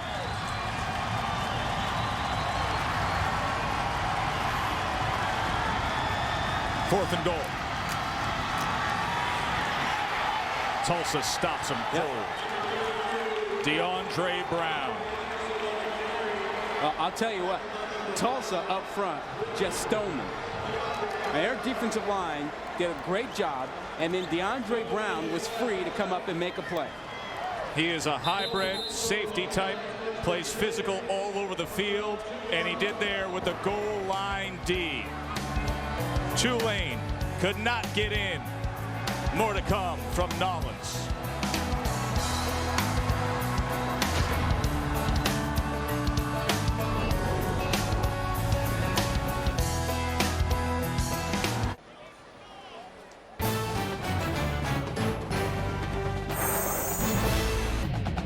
ESPN's College Football Primetime, brought to you by Taco Bell, think outside the bun, and Verizon Wireless, America's largest mobile-to-mobile calling family. Well, the AFCA and the NCAA partnering on a national sportsmanship initiative, Respect Weekend, as all teams in college football asked to meet at midfield and shake hands before the game. Of course, the coaches always do so. But who knew that this little gesture would end up being such a controversial buzz this weekend with what happened at Boise. Good stout defense on the inside for Tulane as Jamad Williams was wrapped up. And what's going to happen tomorrow between Oklahoma State and Georgia, Rod, is they've decided they will not take part in that Respect Weekend sportsmanship initiative. Yeah, Mike Gundy said, look, we got 115 guys. They have 70. All it takes is one guy to do something wrong. And then you've got a big problem. There was a big problem on the blue turf last night. You know, I agree with Mike Gundy. I think he's right. You know, I remember having quite a reaction when I heard you say that on College Football Live. Good pressure on Kinney, but he gets loose. But all the coaches we've talked to this week in the 2 games we're covering seem to agree with you that they are saying, hey, listen, this is a real hot button. Yeah, very and this emotional. sport can be, things can erupt. But, it had nothing to do with what happened post-game at Boise State. No. And remember, despite all that happened, all the other players did the right thing. There's That's only correct. one guy who took a punch. I mean, that thing could have gotten really bad, but That's a great everybody point. else did the right thing. We've seen brawls in the past, but everybody else was in control last night. Here's Clay. Clay trying to fight for first down yardage, and he can't find any. Philip Davis, Chinoso Eshabalam. Good D by Tulane. Remember that 1st and goal, and they got nothing out of it for Tulane when Williams carried the ball 4 times and got 2 yards. And I said then that was Bob Toledo showing confidence in his defense for not only this game but the season to say, I trust you to keep them down here. And he did that with Philip Davis getting in there, and also with Eshelbaum. So Michael Such to punt from his own end zone. Casey Rowbottom and his sure hands at midfield. Here's Rowbottom from the 44. Cuts back. Looking for a block. And they will start this drive with fine field position. Saturday night on ABC. Alabama, Virginia Tech, Chick-fil-A kickoff game presented by Southwest Airlines, part of Dick's Sporting Goods kickoff week. Who you like, Rod? I got to say Alabama. I like the fact they have so much coming back defensively. Virginia Tech without Darren Evans at running back. I got to go Alabama here. How do you feel about it? I tell you, Ryan Williams, they've been talking to Brian Williams, that young running back who's been sitting and waiting. He has been something during spring and in fall camp. They may not be all that bad at running back. See what Beamer ball can get going early on. You talk about special teams. I'm going to put it out there. I'll go Va-Tech. All right. Tulane, good blocking for Anderson. Andre Anderson, big gainer, down to the 20, 21-yard pickup for Anderson. The senior from Stone Mountain, Georgia, who was injured last year. All right, here we go. You're going to see good blocking, and then he's going to get to the outside of this thing. A lead block, and the way you go. Nice job. He's got it perfectly set up. Gets inside of it with a great block by Jeremy Williams down the field to help him out on DeAndre Brown. So first down from the 20 for Kemp. The young quarterback now getting some help from that running game. Rowbottom. Touchdown, Tulane. 20-yard strike. Kemp to Rowbottom.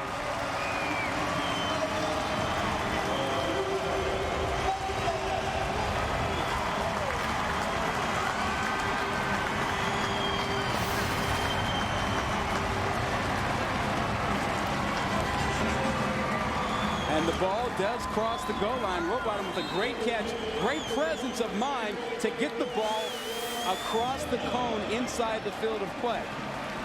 Thibodeau able to get it through.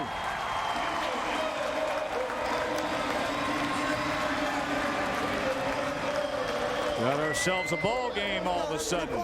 And remember, Tess, it is the football. Does the football cross the goal line?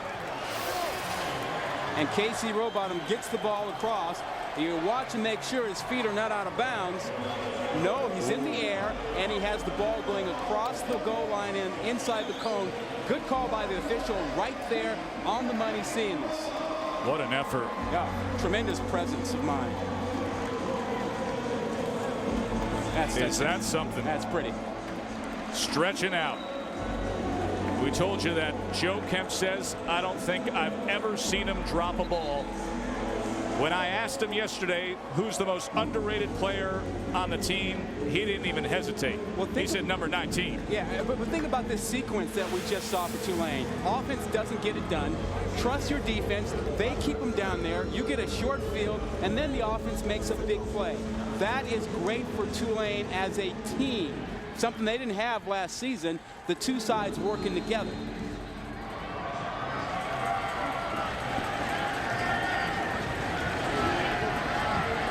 Ross Thibodeau. It's a kick to the dangerous Damaris Johnson. Johnson from the 11. Unable to catch that seam and then thudded down at the 24. Now let's check in with Kevin Connors.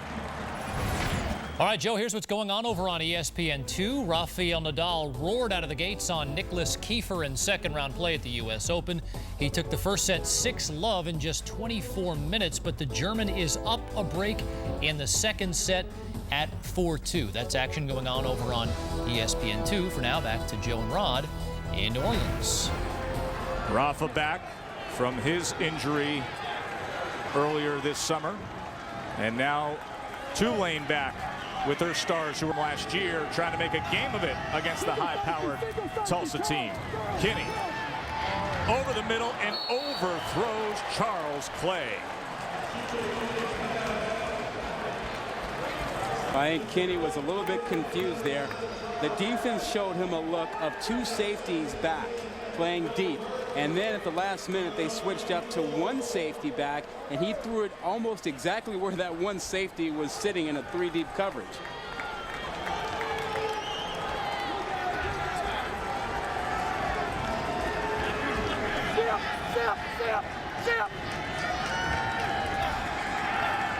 Play in motion.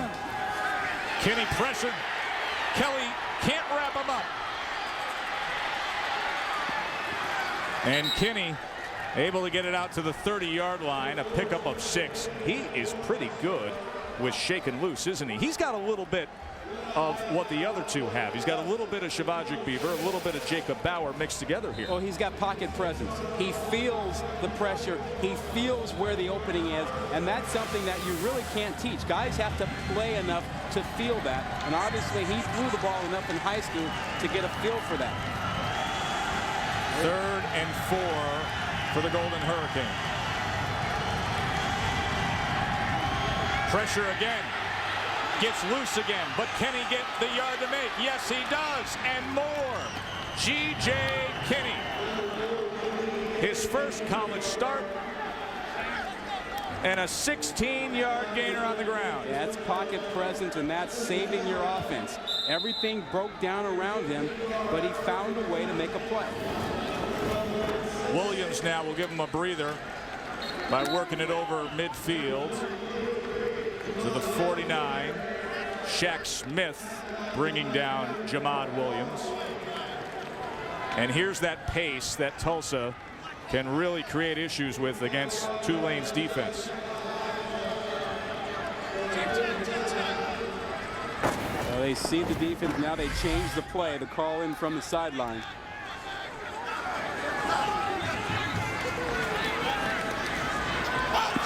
Looking for Johnson, and Johnson goes up and gets it. Little 5'8" Damaris Johnson with a first down, 21 yards for Tulsa. You said it, 5'8", right? He's hooked up with Charles Harris, number 21, who's 6'3". Who should win this thing? Who should win this? Not the little guy, but the little guy does. Inside handoff to Williams, doesn't pick up much at all as Logan Kelly took him down after a gain of just over 2. So it'll be 2nd down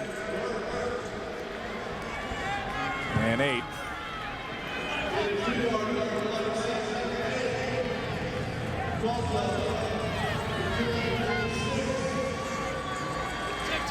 Kinney looking over now.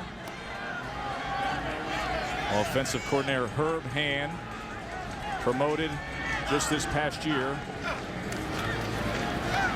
Kinney to Slick Shelley. And Slick has another first down for the Golden Hurricane offense. A gain of 10. One thing to watch this weekend, if we've watched, an offense that is not in tune.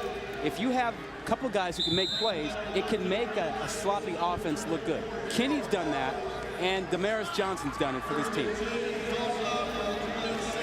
Williams wrapped up on the inside by Adam Quentua. That is his 4th tackle of the game. 4 or 5 times in this game, Kenny's made a play to keep the offense going. Johnson's made 3 or 4 catches to keep things going. And opening games, you need that kind of stuff until your offense really starts flowing. Well, based on what we saw last night, this is the best offense of the start of the college football season. This game right here, and there's not a heck of a lot of it, but I mean, to your point that the offenses are so far behind at this stage of the season, boy, was that ever true last night. Kenny now decides to run it up the middle. Not much room there as he's brought down at the 11-yard line by Brooks Cunningham. Yeah, the lackluster offense happens every year, opening weekend, and you see tremendous improvement in week 2. Of course, Todd Graham, head coach of Tulsa, used to be in the leading offense in the country. Last 2 years, they've revved it up to top the nation. Last year, they put up 56 on Tulsa. Different story now this year with Tulane back healthy. Kenny on 3rd and 5. Pressure coming. And able to complete it for a first down. How about that? Keeps him alive again, finding the big target, Slick Shelley. It's the same thing we've talked about. That play was broken down. They brought pressure. They got him. He goes to his left and makes a throw back to the middle to pick up the first down. Darryl Farley was pressuring him, but another key pickup for Kenny. Williams fighting for that goal line. Down just inside the 2. Justin Adams with the tackle for the Green Wave defense. You know how frustrating that is defensively when you play your defense correctly and the quarterback slips out and still makes a play? It just makes you want to scream. Kenny's a playmaker. Yeah. He is just a guy that'll get the job done. The transfer from Texas, who sat out last season. Hey, worked for Jevin Sneed at Ole Miss. Better to play than watch Colt McCoy from the sideline. Fumble, loose ball. Tulane's got it. Timely turnover for the Green Wave, costly for Tulsa. Wow, how about this Tulane defense never giving up? Charles Harris, the guy who was beaten on the catch by Damaris Johnson, delivering the blow, causing a fumble. Watch Harris come in here. Loose ball as Clay. Yeah, Harris makes recovery, and that was actually Esha-Ebum who made the hit. Chinonso Eshabellum coming up, making the hit. Harris jumping on it, and that couldn't have come at a better time for Tulane.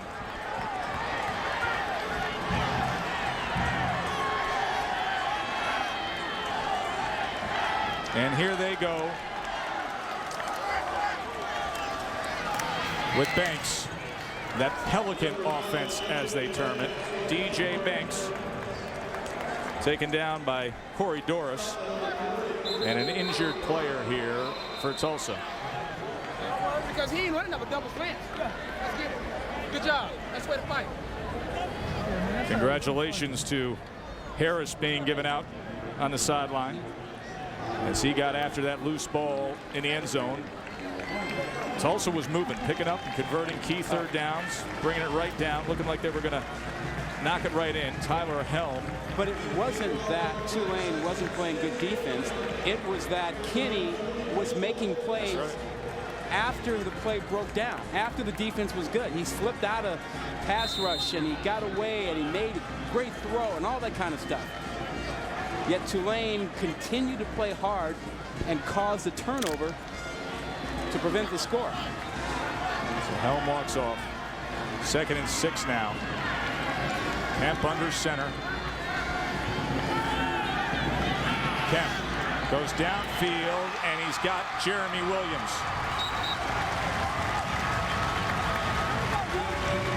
13 yards.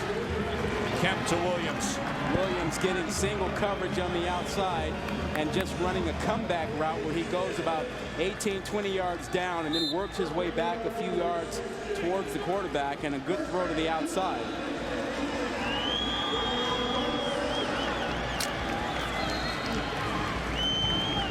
Final seconds of the third. The officials talking things over for a moment here, but what a turnaround in a moment there when the fumble happened in the end zone. And Tulane's Charlie Harris jumped on it, and now a little life with the Green Wave offense. You remember Bob Toledo's pregame speech, Tulane? Told him to fight no matter what, never give up. Well, we've seen that. They're in a two-possession game right now with the ball.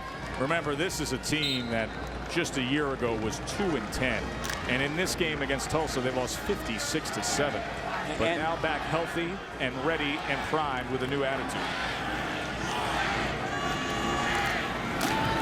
Anderson picked up the rush. And Kemp is able to get it to Burris. So Joe Kemp has been waiting for his moment. Will it be Tulane's moment? The fourth quarter coming up. Stay with us. More to come from Nolens. This is our destiny. It's our night to shine. This is our moment. This is our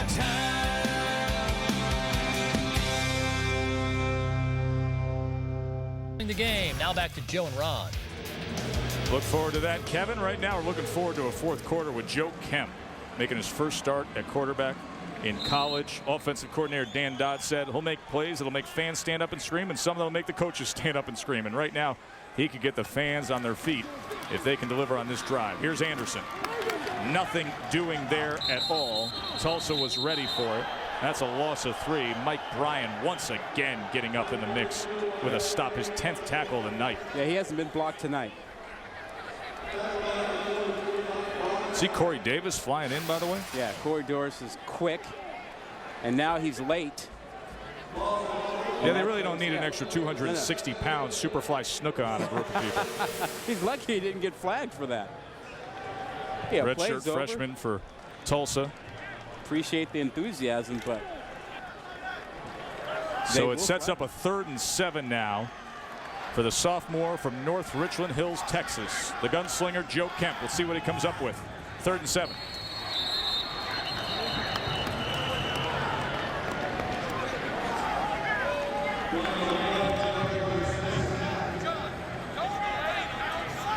Going to set him back another 5. Yeah, you got to get the play in faster. You got to be ready to go, particularly on 3rd down. I mean, that's a big difference. 3rd and 7, 3rd and 12. I mean, you got a lot of 3rd and 7 plays. You got a chance. 3rd and 12 is a little tougher. Bob Toledo just shaking his head. There's the comparison of the numbers. Had the fine play to Robotham, the 20-yard touchdown in the 3rd, but they need something big here to open up this 4th. I like Robotham now because I think he's in single coverage. He's at the top of the screen. Lyman makes the 47. Pressure. Unable to escape at all. DeAndre Brown. 6 DBs were in, but that Bantam slot with DeAndre Brown coming in and pressuring Joe Kemp. Yeah, here he is. He's going to get in here. They're not going to pick him up right away. And all the stunts inside. You see the stunt, the cross. He comes in free. Too late to be picked up on the outside by Nick Landry.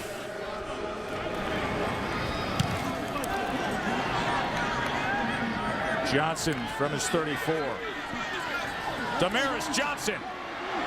Watch out. Here he goes. The speedy Johnson. Gone. Damaris Johnson. The preseason pick as the special teams player of the year. Set a school record a year ago. Had 2,200 all-purpose yards. And he shows why he is so dangerous. 66-yard return for the score. Yeah, his family is used to seeing him perform in this Superdome. He did it in high school. Won a state championship here. Very comfortable here. And boy, did he make a couple guys miss and then made them miss with his speed.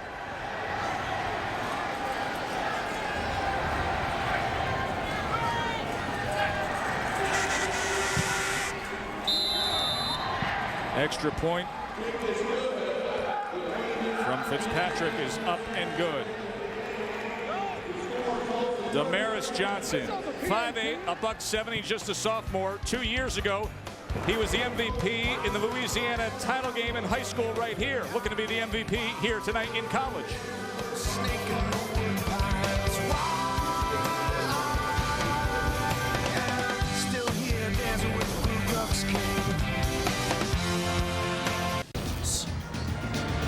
Rafa's not bashful when it comes to the wardrobe, and nor is this guy when it comes to making spectacular, dazzling displays on the field. Damaris Johnson, the return man, the star wide receiver for the Tulsa Golden Hurricane, just went 66 yards on the punt return. Yeah, he can save your offense, you know. If you got an opening game and maybe you're sputtering a little bit, he can make your offense look a lot better. He just made Todd Graham, the head coach, feel a lot better. And now here's DJ Banks. Break it down for me, Rod. How'd he pull it off? He did a lot of this by himself. Watch him right here. He's going to have a few guys lined up, and these 3 guys in position, no chance. 3 missed tackles there. He's not done 4, 5, 1 more miss for good measure, 6, and he's off to the races. Not a whole lot of blocks to set him up. He just outran some tacklers. Johnson, 213 all-purpose yards tonight. Last year, he was 5th nationally in all-purpose yards. He had 51, what they term big plays last year, plays over 20 yards. Tulane as a team had 51. Ouch.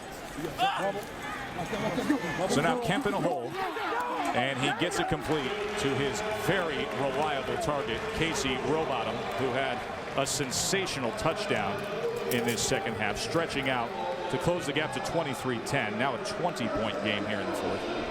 Yeah, you know, they really haven't protected Kemp very well, but they don't have any choice right now. You got to get back there and throw.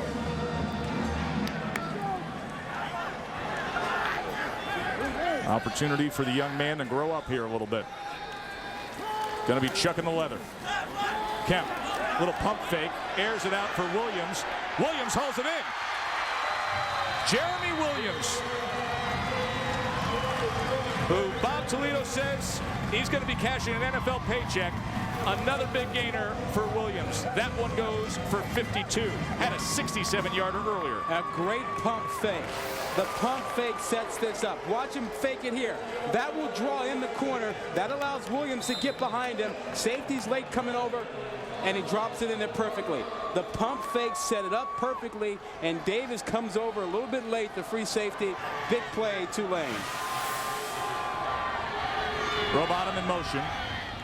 Anderson, the lone back, gets the call. Inside the 10-yard line, a pickup of 2. Tanner Ansel with the tackle. You know, I think I take a shot right now in the end zone. Rowbottom's getting single coverage. Williams is getting single coverage. Williams, maybe you fade to the corner. Rowbottom, I think you can either slant him in or have him run a corner route again. You got a chance. But can you protect Kemp? That's your issue down here. 2nd and 8. They can get a first down at the 1. Sprinting now to the left. Pressured and taken down immediately by Tanner Ansel. He's had a good game. Who hasn't? Who hasn't on that defense? But you gotta get rid of the football. They move you out of the pocket for protection. You got to know if that thing's not there, you got to throw the ball away and come back and play the next down. Can't lose yardage down here. If it's not there, throw it away. But he'll learn that, young quarterback. Looking over his plays on the wrist there. Let's see what 3rd and 13 offers now. Flanked with a little pass protection here. Williams to the near side, Rowbottom to the top. Lofts it up. And somehow Williams hauls that in. Boy, oh boy. I mean, that was just Joe Kemp saying, hey, let's buy a lottery ticket. Well, we talked about the fact that Williams will attack the ball in the air. And he attacked that one. I mean, that looked like a pick waiting to happen. Holding offense, number 71. Pass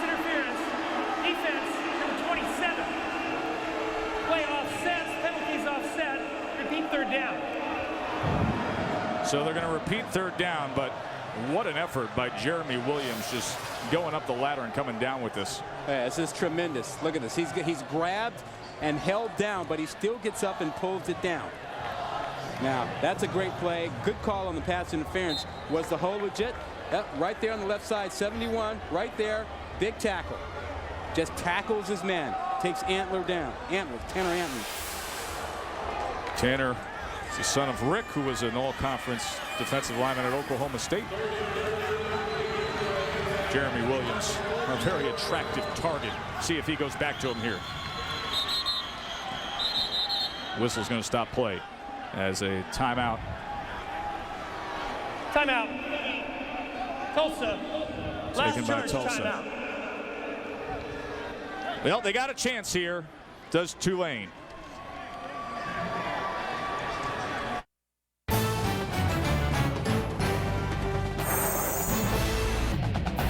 ESPN's College Football Primetime. Brought to you by Dick's Sporting Goods. Every season starts at Dick's. College Primetime in New Orleans, where a better sound at least is coming from Tulane, home team, as they've shown a little bit of life against what's been a Conference USA offensive powerhouse, Tulsa. Coach Bob Toledo has his better players back healthy, including among them this man, Joe Kemp. Third down now. Old screen for Williams. And Tulsa was all over it, so it'll be fourth down from the 10, Rob. Yeah, well, I always thought going in, this is 2-down territory and that you need to go for it on fourth down. It looks like they're going to go for the 3. Well, there's no difference between being down 17 and being down. No, it's a 3-possession game 20 right now. Last time I checked, 8 and 8, 16. It's still a 3-possession game. You Right. get the field goal. So That's a 28-yard attempt for Ross Thibodeau. But based on the year they had last year and the score against Tulsa, any points on the board, a good thing for the Green Wave. And they make it a 17-point game. Sunday on ESPN, it's the NASCAR Sprint Cup Series at Atlanta, presented by Pennzoil. Coverage begins with NASCAR Countdown, presented by Degree V12 at 7 Eastern. They're going to be revving it up. NASCAR Sprint Cup in Atlanta. We're going to be revving it up in Memphis with the high-powered offense of Ole Miss, number 8 team in the country. We'll have that broadcast at 3:30 against Memphis. Everybody talks about Jevin Sneed, but there is some other serious talent on that Ole Miss team. Oh, I can't wait to see Greg Hardy, defensive end. Everybody's talking about him, and that defensive line for Ole Miss, really something to watch. So, are they good enough? We'll see. Speaking of transfers from Texas, just like Jevin Sneed, how about this transfer from Texas to Tulsa? That real deal, no doubt about it. He's made play after play outside of the pocket. The play breaks down. He finds a way to make something happen, whether it's with his feet or with his arm. He has saved so many drives for Tulsa tonight. G.J. Kinney, his first start, and he's had moments where you say, okay, this is a kid that just gets it done. He's a playmaker. He wins. Yeah, he's done a nice job. He's, I think, solidified his hold on the spot as a starting quarterback. Beaver, the freshman phenom, will play a little bit from time to time. And now a short kick to Tulsa. And that's because they want no part of Damaris Johnson returning it. So LaQuinton Black, the cornerback, able to control it there. A.J. Wright's limping a little bit. Yeah, Whitmore slow to get off there. And there is Damaris Johnson, who had a 66-yard punt return for a touchdown here in the fourth quarter. He is one of the best return men in all of college football.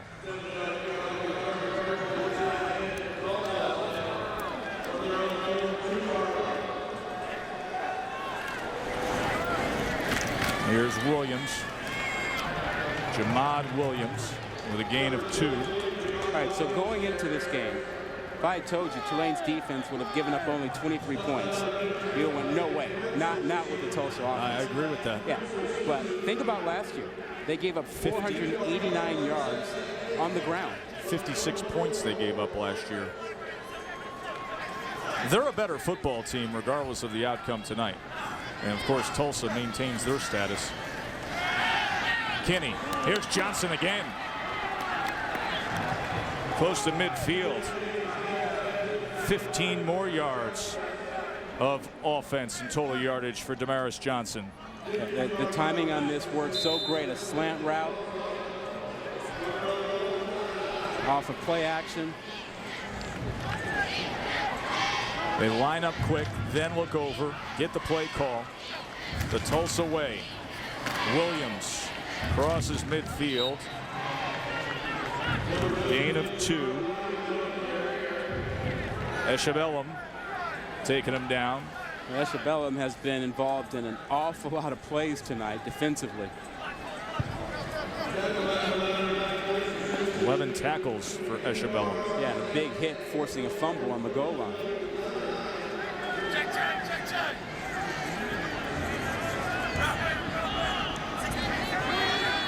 Williams and Clay both in the backfield with Kinney. Kinney to pass. Here's the big back, Clay. Not able to maintain his balance. It'll bring up a 3rd down and about 3.5. Philip Davis chopping him down. Charles Clay's a big running back. He committed first to Miami, came to Tulsa. He looks the part. This is a guy that goes 6'3", 230. Oh, yeah. He's a real big back, and he can catch the ball. Really good hands.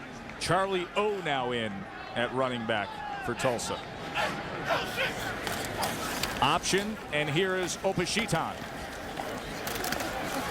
And he powers ahead inside the 40, down to the 36. Another 1st down for the Golden Hurricane. They did a nice job of really kind of caving in that right side, the left side of the Tulane defense. Plenty of running room over there.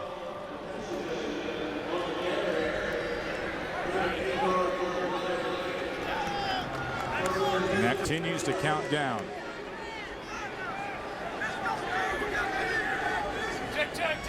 Fresh set of downs for G.J. Kinney. No. Kinney to pass, and scooping it up off the ground was A.J. Whitmore. Saturday night on ESPN, it's Dick's Sporting Goods Cowboys Classic. You got Bradford and the Sooners, Max Hall in BYU. The Dick's Sporting Goods Cowboys Classic as part of Dick's Sporting Goods kickoff week. Playing that game at the brand new Cowboy Stadium Saturday night, 7 Eastern on ESPN. Oklahoma's other high-powered offense on the field right now, Tulsa. Ball comes loose after Kinney was ruled down. And, of course, Oklahoma State with their big 3. They have a big one tomorrow against Georgia. Yeah. State's not doing too shabby, is it? No, good football. They like their offense in Oklahoma. A good high school football in the state of Oklahoma. Here you see Kinney give the ball up at the end here. You know, this is one of the criticisms of the spread offense, that they don't run the ball enough to finish games. You have to be able to run the football to finish a game, milk the clock, demoralize the defense. 3rd down, Kinney to pass. Pressure comes right up the middle. Flag comes down, and that is incomplete. It was intended for Whitmore. The pressure came from Alex Wacha, the free safety, surging in through the line to get after Kinney. Yeah, but, you know, going back to that deal, you got to be able, you got a 3-possession lead. Holding White, number 78.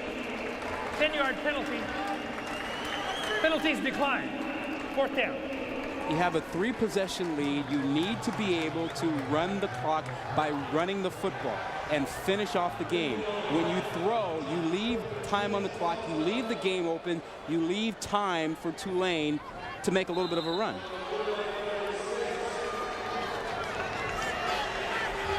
See what Kinney's doing here on the field on 4th and 10. Oh, he should be pooch punching it here. See if he takes a step back or two. And here it comes.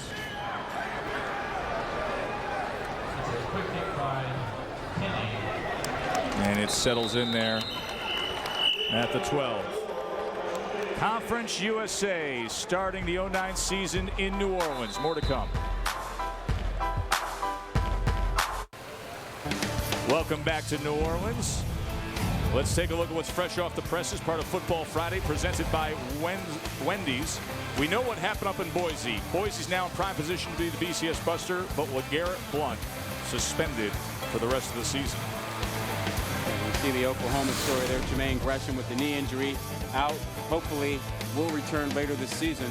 I was quite struck about Oregon's performance, and I think Chip Kelly found out that sitting in the head coach's chair is a lot different than being an offensive coordinator. You can log on to ESPN.com, search Football Friday for more fresh off the presses.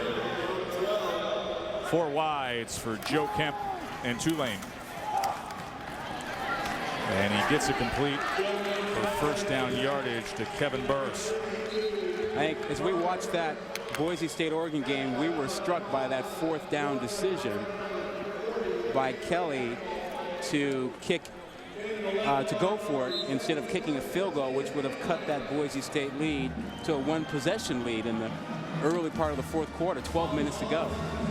Those are the types of decisions that offensive coordinators don't make, but head coaches make.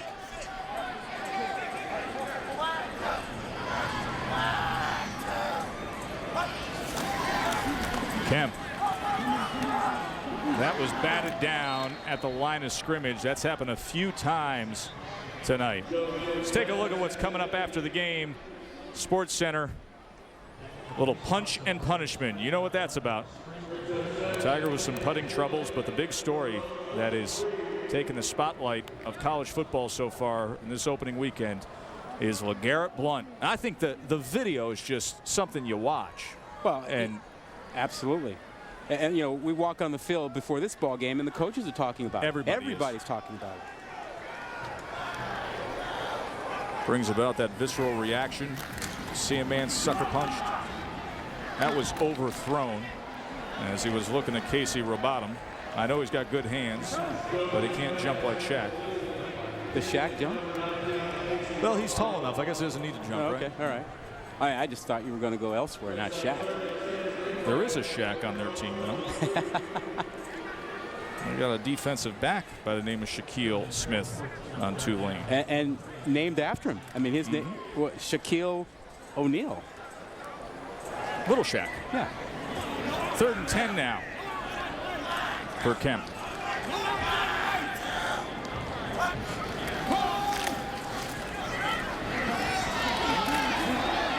Taking his time and finally getting it out to Anderson, the running back, who was giving him a little help, and he gets the first down. Almost held that ball too long. I think that's one of the things he'll work on. You got to make your decisions a little bit faster. He's held on to that football at times and has paid the price. He's been hit quite a bit tonight, and some of that's poor protection, but some of that's holding the football too long.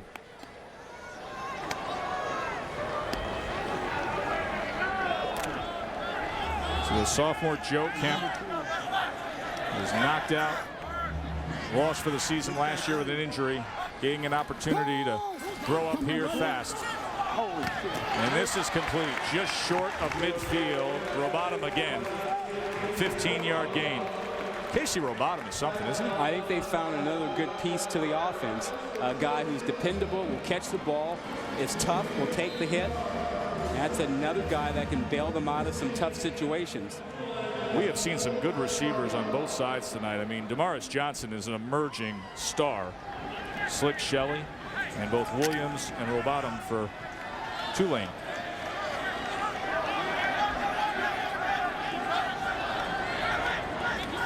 And now here's DJ Banks.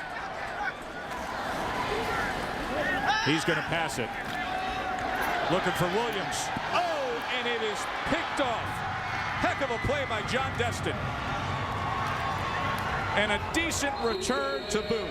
So they put in DJ Banks, who plays quarterback in what they term their Pelican offense. It's their version of the Wildcat.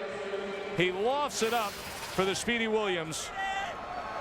But Destin was all over it. Well, Destin did a nice job, never bought the fake, was playing back there, and ball a little bit underthrown, but Destin Destin does a nice job, goes up to get it. Nice catch, bringing that ball back. Nice effort there. Tulsa defense wasn't sold. They didn't really buy into what was happening with DJ Banks in there. Yeah.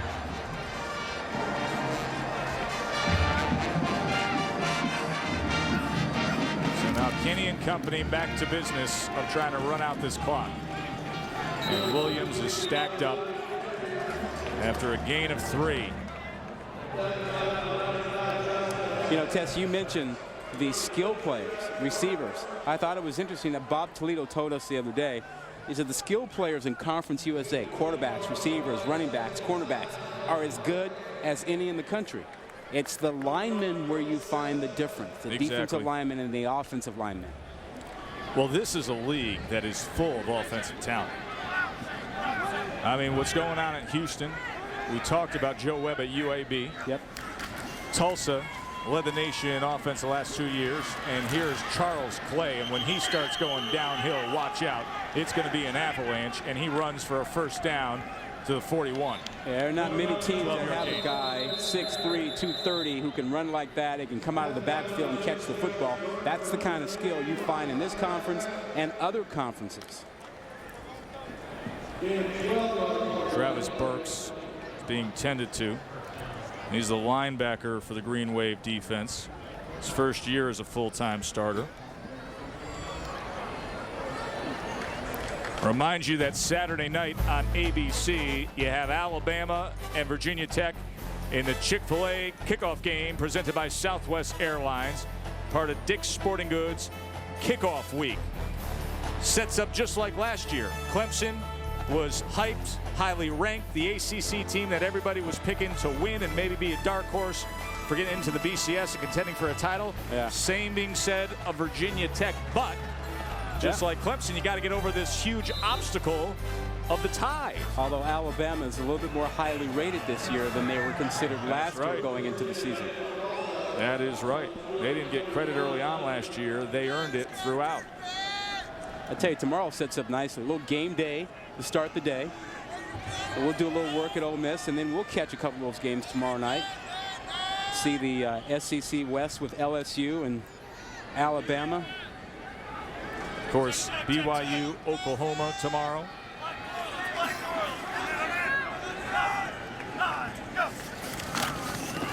Fresh set of downs for Charles Clay. So how committed are we to making sure we get game day? We're going to get that 6 a.m. flight, get to Memphis, get game day, get some work done, and then catch SEC football, catch Alabama, and catch LSU. Make sense to you? It makes a lot of sense to me. Get on the flight, get up there to Memphis, spend some time with the Tigers and Ole Miss, and then settle in for a day of watching all the festivities. Tomorrow's one of those great couch days, isn't it? Yeah, and game day's got all the stuff to get us going and get you going for what will be a great rest of the weekend. Right through, all the way through till LSU. And there's Johnson going up and getting after it one more time. And, you know, everybody knows the Tim Tebow speech after, talk about Ole Miss, after the loss to Ole Miss. It's etched in stone now down there in Gainesville. But tomorrow on game day, they are going to reveal a Tebow speech from last year's BCS title game that they say is unbelievable. Well, remember the first half, he was not all that. You know, he gave the speech at halftime, and it certainly affected him because he played lights out the second half. So I want to see that on game day tomorrow. I want to hear that speech. Here's Kinney keeping it himself. Now throwing to the end zone, and hauling it in is Trey Johnson.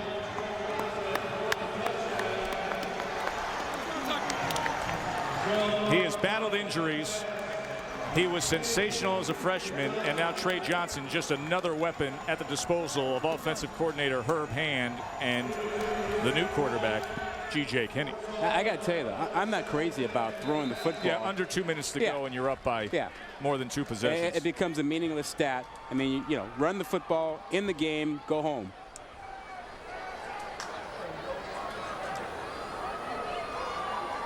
Legal forward pass.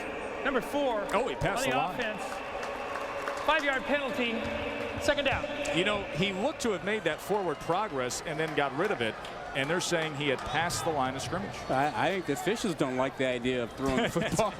They're on board with you, right? Well, yeah.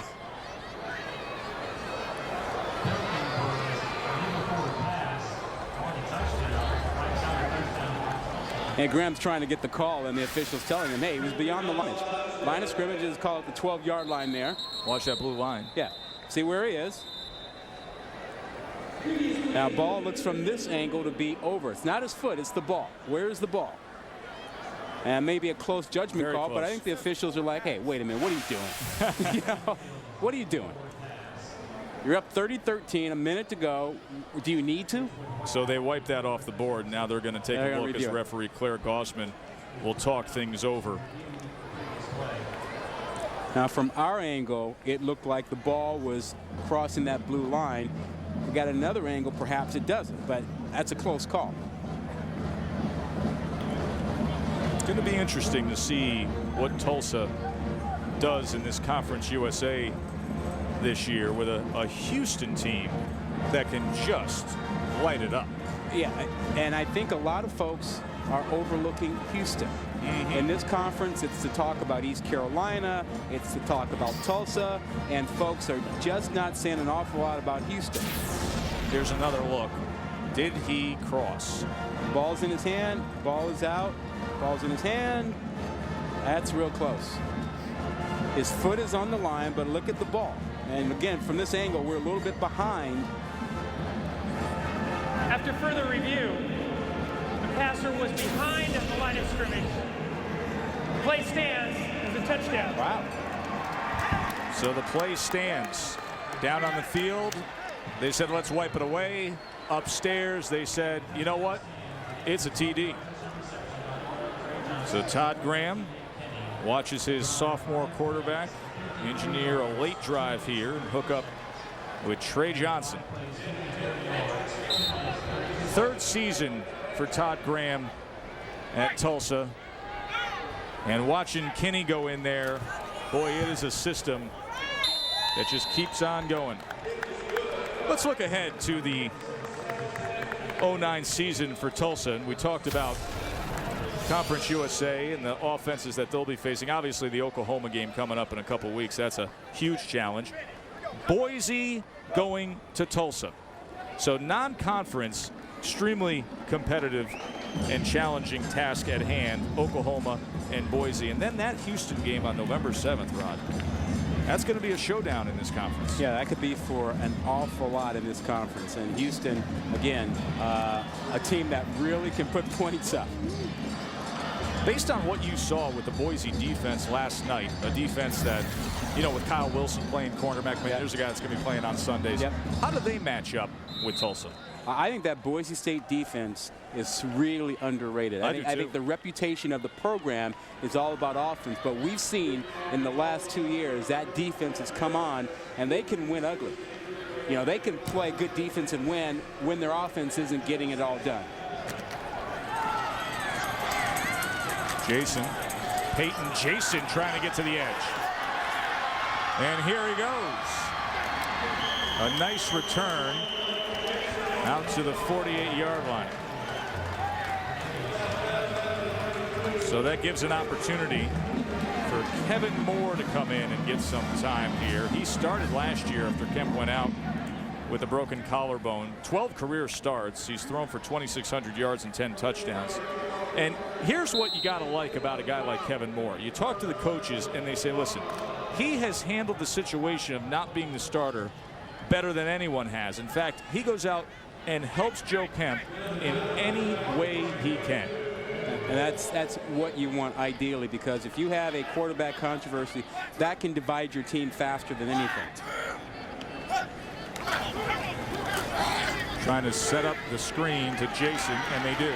But he is taken down from behind by Capo Sarkisian. So the debut of Joe Kemp, 16 of 26, threw a pick, threw a beautiful touchdown pass.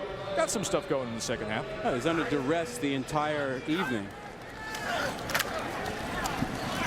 Moore with time, trying to get it to Mitchell, threw it behind him. Mitchell didn't break to the ball.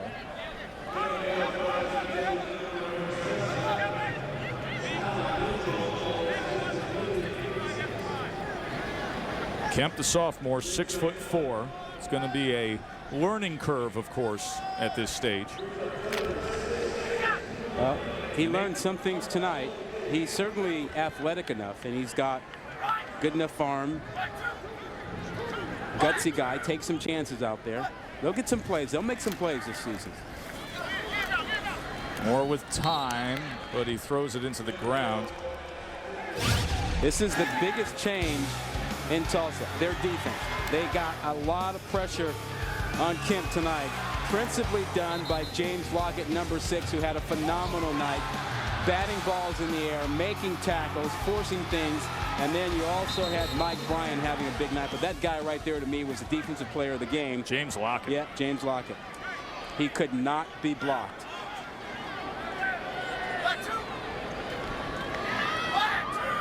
Fourth and 6 for Moore. And that is going to be short of the yardage that was needed. Monday night on ESPN, it is an old school rivalry, ACC style. Miami and Florida State for ACC bragging rights. Got a little EA Sports animating this for you. Sweet. Miami and FSU, ESPN College Football Primetime, Monday at 8. Here's Greg Cooper. Little EA action of Greg Cooper. Oh, the dance. Oh, he's going all Teddy Atlas on Sebastian. Oh, he's going to beat him? Oh, I think he got him. Cooper, actually, and we had them last year in the bowl game, but he's been playing and going through camp with a protective boot on his ankle. He is not 100%. Obviously a dynamic running back, but we'll see what he can add to that Miami offense.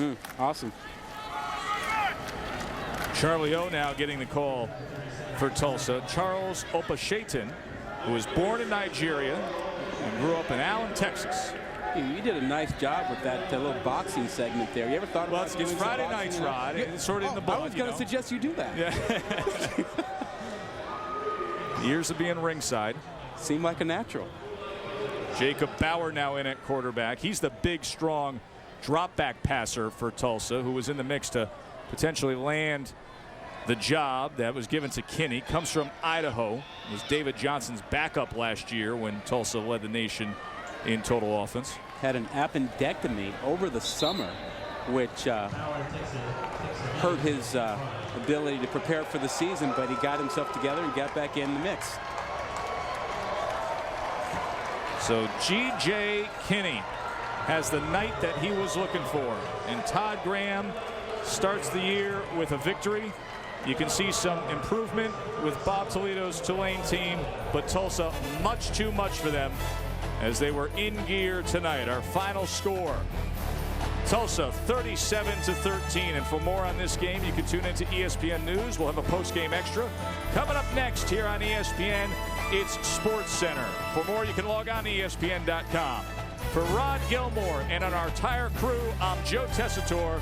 Sports Center is coming up right now. Enjoy the rest of your night. This is our destiny. It's our